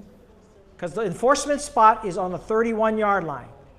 So basically that means the play ended here, and we're enforcing the penalty from the 31 to the 46-yard line. So let's see if the answer is correct. You are correct. 9-yard rush, charge Team A with a penalty of 15 yards. The down and distance is 1st and 6. Because since the ball was on the 40-yard line, 1st and 10, the ball is on the 46 yard. You gained 9, but you lost 15.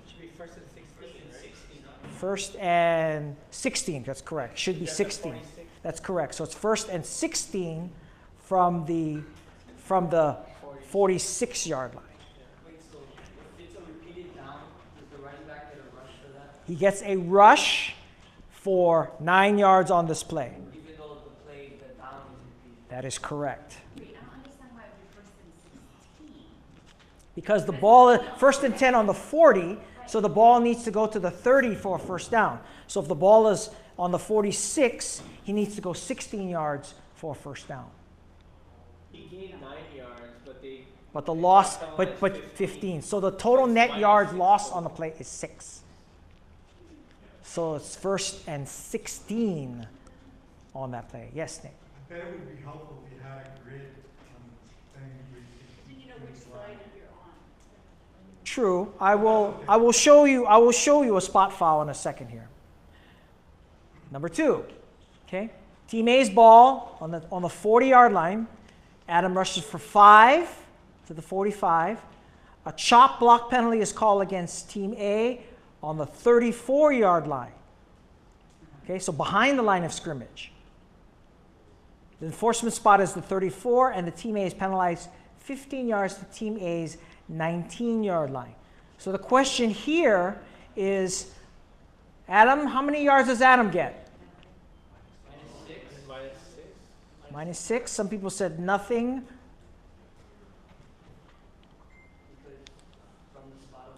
From the spot of the foul.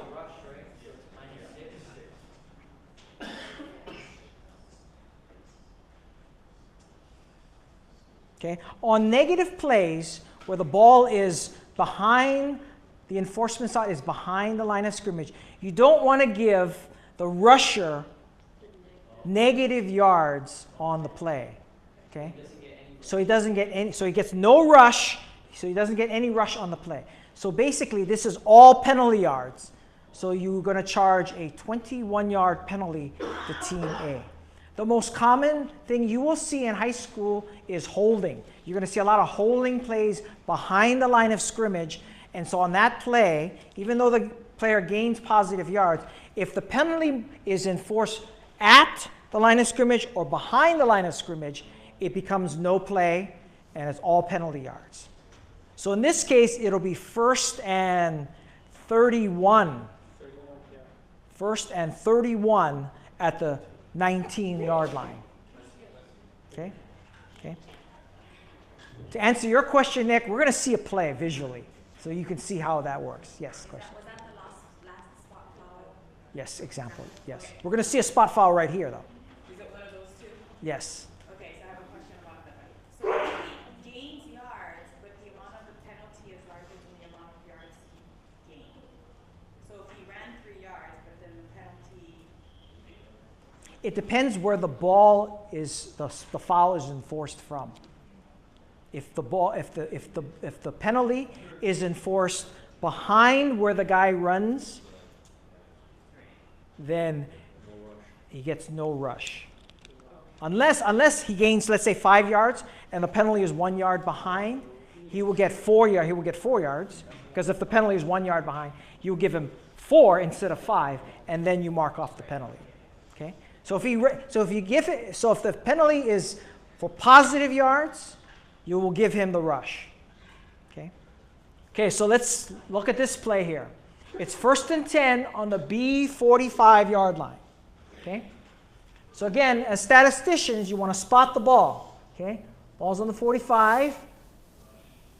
rush, 11.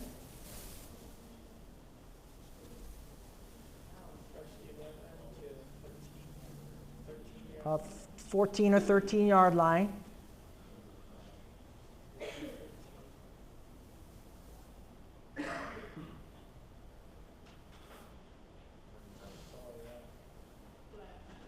Flag on the play.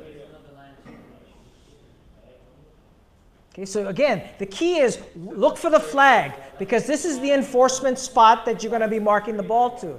Okay?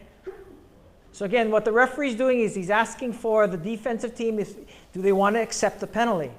So the key here, you don't know if the ball is going to be enforced from the 40 or from the 39-yard line. So you're going to have to wait to see where the umpire marches the ball from. So you can see the ball is blocking the back penalty, illegal block penalty. So you can see, watch for the umpire, which is right here. He's going to march the ball and put the ball down where? On the 50. I think it's a block in the back penalty. I think it was a block in the back penalty. So the play started from where? 45. The 45. The ball is the penalty is enforced from the 40-yard line. So what is the yards gain on that play? You give them 5 yards and a 10-yard penalty. Okay. So in this way, by spotting the ball and spotting where the penalty is, we give the person the yards that that person should be credited with. So even though we repeat the down, we're going to repeat the down again. It'll be 1st and 15 from the 50-yard line. We're still giving a rush to number 11 for 5 yards. Team rush, but again, repeat. Correct. I think there's a lot of people in the stands when the announcer says 10-yard penalty and it only goes back 5 yards from the original line of scrimmage. People go, 10 yards, that's only 5. And right. No, I know why. Right. A lot of people in the stands. But that's why it's important for you to understand what is a spot foul. This is a spot foul penalty, and so it's not a previous spot. It is where the penalty occurred. So now that you have better idea of what types of penalties we got here, yes. So what if the block in the back happened at the 35-yard line and it went back 10 yards back to the original line of scrimmage, which would be 1st and 10? Correct. Okay, good. So that way so in your mind you have to say, okay, the play ended, but there's a penalty on the 35-yard line. Okay. So if you know that this is where the enforcement begins and he starts marching off 10 yards, you know that there's a 10-yard penalty. So in this case, because it's a 10-yard penalty from advance beyond the line of scrimmage, you're going to give him 10 yards and take away 10 yards for the penalty. Question, do you give them a 1st down? No, because the sticks didn't move. The sticks stayed the same and we're repeating the down 1st down. Yeah. Okay, any questions on this play? Okay, the final type of penalty is the dead ball penalty, or from the end of the run. Okay, the officials will march off the penalty where the play ended, either towards the offense or defense. Okay, so in that case, the play counts, give all the yards to that person, or passer, or receiver, or rusher, and then enforce the penalty. Okay. A lot of times you'll see the official goes from after the play was over, personal foul. Or they'll say dead ball foul, personal foul on the defense, 15 yards added to the end of the run. Okay? So if you have the opportunity to listen to the official talk on that, make sure you know the number of yards and the type of penalty. So 1st and 10 at the B40. Adam rushes from the 40 to the 23. Then a dead ball personal foul penalty is called against B. The enforcement spot is at the end of the run at the 23. And the advance between the 11 and the 12-yard line, because that's half the distance to the goal. It's not a 15-yard penalty. So how many yards do you give on this play? How many yards? What's the penalty yards? And where's the ball spotted? 17 rushing. Okay. Penalty of how many yards? 12 yards. And where's the ball spotted? On the 11. Does everybody agree? You're correct. 11, 17, 12, and 1. 11-yard penalty. Next situation, 2nd and 2 at the 10. Their own 10-yard line now. Adam rushes to the A 45. Dead ball personal foul penalty is called against A. So the offense gets penalized. The enforcement spot is the 45, and the ball moves to the 30. He gets 35 yards. 35 rush and penalty. How long is the penalty? 15 yards. Where's the ball spotted? 30. It is going to be 1st and 10. Is it? No, you said? Becomes 1st and 10 because it was only 2nd and 2 at the 10. And you're giving him 35 yards. Do you give him a first down? Yes, you do. Because he gained, the sticks moved. Right? The sticks move, so you give him first down by rush on this play. Actually, yes, first down by rush. Okay? Not by penalty because it's against them. Okay? However, on the previous play, 17 yards as well as a 12-yard penalty against the defense, that's what? 2 first downs. Okay? Right? Because the second penalty was 12 yards, which is you would move the sticks twice. Okay? You kind of count them as, I mean, it's one, but you have to separate them and kind of determine this first one. Correct. 17, that would have moved the Chains once, and then another penalty moves them another 12 yards, thus moving the chains one more time.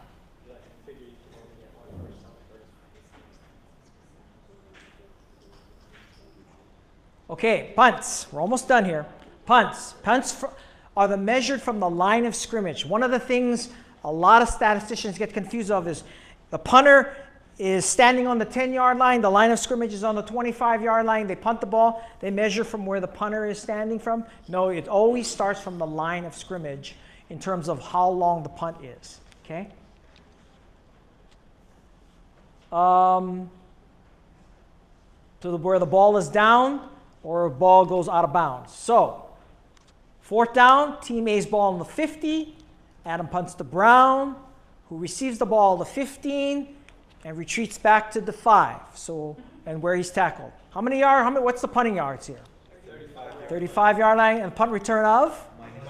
Minus 10. Minus 10. Okay? 35-yard punt, Brown, minus 10. Okay? So on your play-by-play, you write punt, the number of the player. Then you indicate where the punt was to. In this case, to the 15. Okay? Then you indicate where the punt ended. In this case, the 5. Okay? Then you indicate who had the punt return. So in your mind, you have the punter, where did he punt to, and where did he advance to, forward or backwards, and then who the punter is. So that when you record the play, when you transfer the numbers, you can calculate, okay, you punt 35 yards, minus 10. Okay? Any questions on that? If the punt is blocked or there's a bad snap, do not charge the poor punter with the yards. You charge the team with the punt.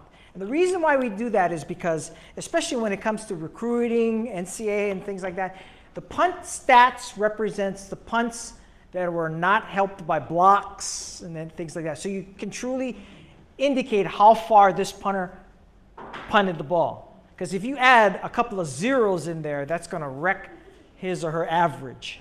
So again, the punt is really for all punt averages for successful punts. If the punt is blocked, you create a new punter on that punt sheet with team. So on the bottom, I usually have like a little spot where you have 1 or 2 at the very bottom of your stat sheet. Put the word team in there, and if it's blocked, you put BK or you can put 0 or stuff like that. Usually I would put BK because you might have a punt of 0 yards on a particular play. That was a bad snap and things like that. So, situation. 4th down, ball's on the 30. Punting situation, the pass goes over the punter's head. Adam recovers the ball and punts. The ball goes out on the 20. So how many yards is this punt?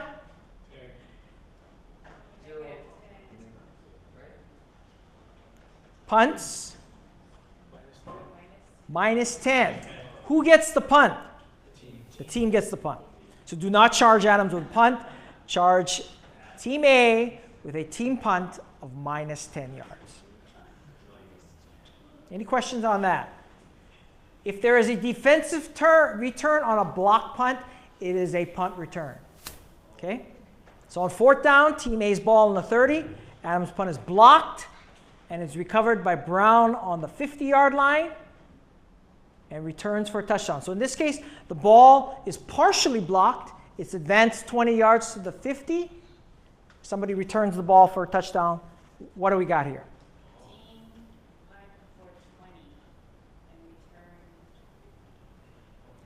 Actually, you're right. It is 20. It is 20.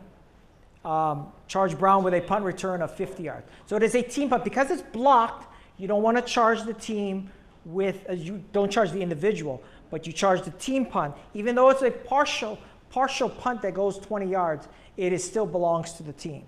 But you still charge Brown with a punt return of 50. This is if the ball goes beyond the line of scrimmage or it's blocked behind the line of scrimmage. It is still a punt return. So if a punting play is aborted due to a bad snap, fumble, again, charge the team with a rush because there's no punt involved in this play. If the play results in positive yards, charge the individual player with the yards. Because you got to give credit to the punter because it's not his fault that the ball went over the bad snap or if the ball is a wild snap.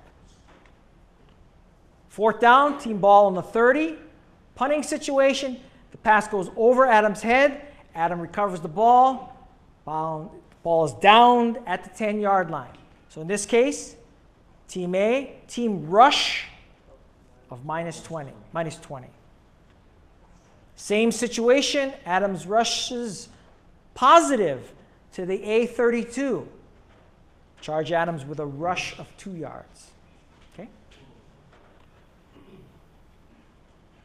When a player fumble, now if a fumble is a properly centered ball, so in other words, there's no wild pass, the ball doesn't go sideways, or the ball doesn't roll on the ground. If it is a properly centered ball, and then there is a loss on the play, the punter gets the rush no matter what.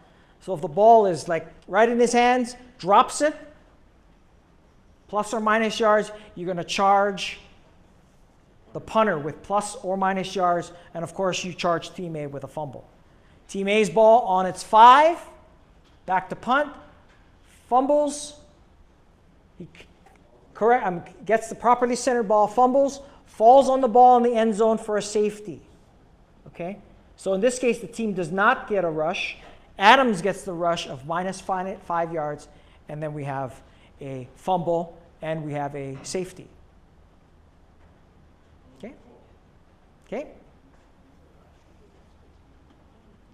Kickoff returns measured from the point, when the returning player first gained or lost possession of the ball, using the back foot, as I mentioned, as a starting point, to the point where the ball is declared dead. Okay? A player making a fair catch, this is regards to kickoffs or punts, is not charged with a return. Unless he muffs the kick, muff meaning an unsuccessful attempt to catch or recover the ball that is touched on the attempt. So in other words, fair catch, the ball is bobbled, it's considered a muff, he gets a return. For how many yards from where he touches the ball to the ball advances forward or backwards, it'll be plus or minus yards and a fumble. Okay? Now, on a multiplayer kickoff return, which happens every once in a while, okay, you will charge the last player handling the ball with the return and yards. And when I talk about multiplayer kickoff return, we're talking about those plays where the ball is here and he starts running sideways and he hands the ball off to the next player who runs the opposite direction and runs up the field. Or sometimes you have those plays where the ball is caught, He runs into a huddle, the ball is given to another player, and then the guy runs. Okay, so on those multi-touch plays like that, you charge the last player who touches it with the kickoff return and the kickoff return yards. Okay, now keep in mind, if we have a play where the guy runs like 20, 30 yards and then all of a sudden laterals the ball, then it's the same philosophy as the rushing, where you have one kickoff return, he gets partial yards, the second guy gets partial yards. But on those multiplayer kickoff return fancy plays, the last player gets credited. Allen receives the kick on the goal line and advances to the 5. Only in an effort to hand off to Adam, he then laterals it to Alika on a planned play at the 3-yard line, okay? Who then returns it to the 25. So again, we're not splitting it up in this case because it's a planned play. You don't credit Allen or Adam with the return. You give the last player, Alika, 25 yards. Okay? Thank goodness we're not statting that play. Field goals. Again, unlike the punts, field goals are measured from where they spot the ball where the holder spots the ball on the ground, and that is the yards plus 10 that we use for stat purposes on how many yards the field goal is. Okay? Again, same thing like we do in spotting the ball. Any part of the ball, when kicked, rests on or above the yard stripe, we use that yards plus 10. Okay? If the ball rests between the hash, credit the distance towards the intended goal line. So, for example, the ball rests between the 25 and the 26-yard line, and the ball is placed there. How long is the field goal? 35 yards. Okay? Okay? 35 yards. Albert is ready to kick a field goal. The holder Allen lines up the ball between the 15 and the 14. How long is this field goal? 24-yard field goal. Correct. Okay? As I mentioned before, every time there's a possession change, please note the new team in possession at the top of the next line and indicate the time on the clock and who possesses the ball. Okay? Okay? Also note the possible new line of scrimmage.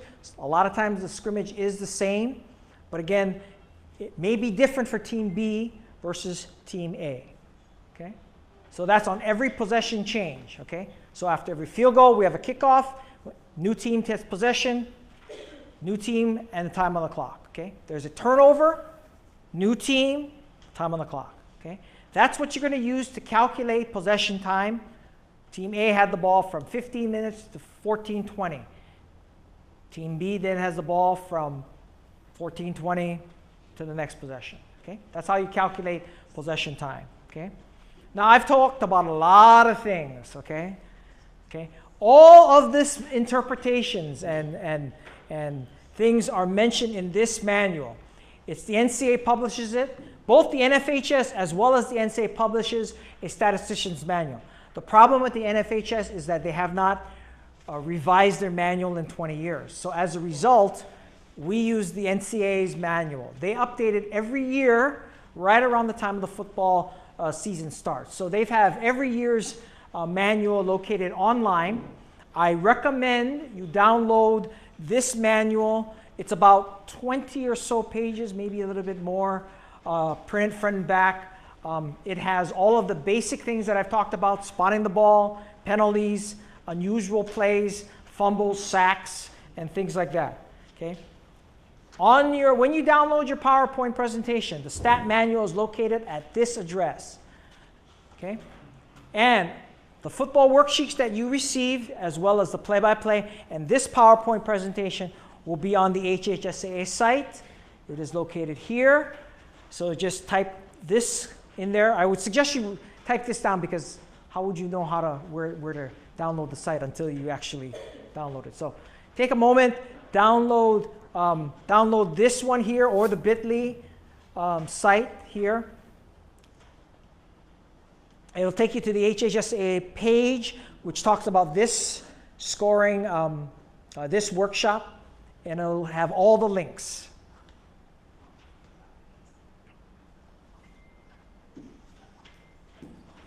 Let me know when everybody's done.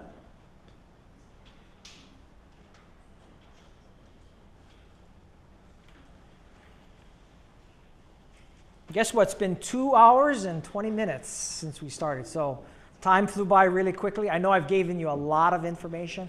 But again, this is my information. You can contact me at this email address. If you have any questions, I'm talking about any questions you have, please feel free to email me. I'm more than happy. Believe me, I'm Brandon's best friend when it comes to stat questions. He asks me every week, and I don't care. I'll answer any questions that you'll have. And like I said, I have no problems answering any of your questions on that. And believe me, there's a lot of different situations out there.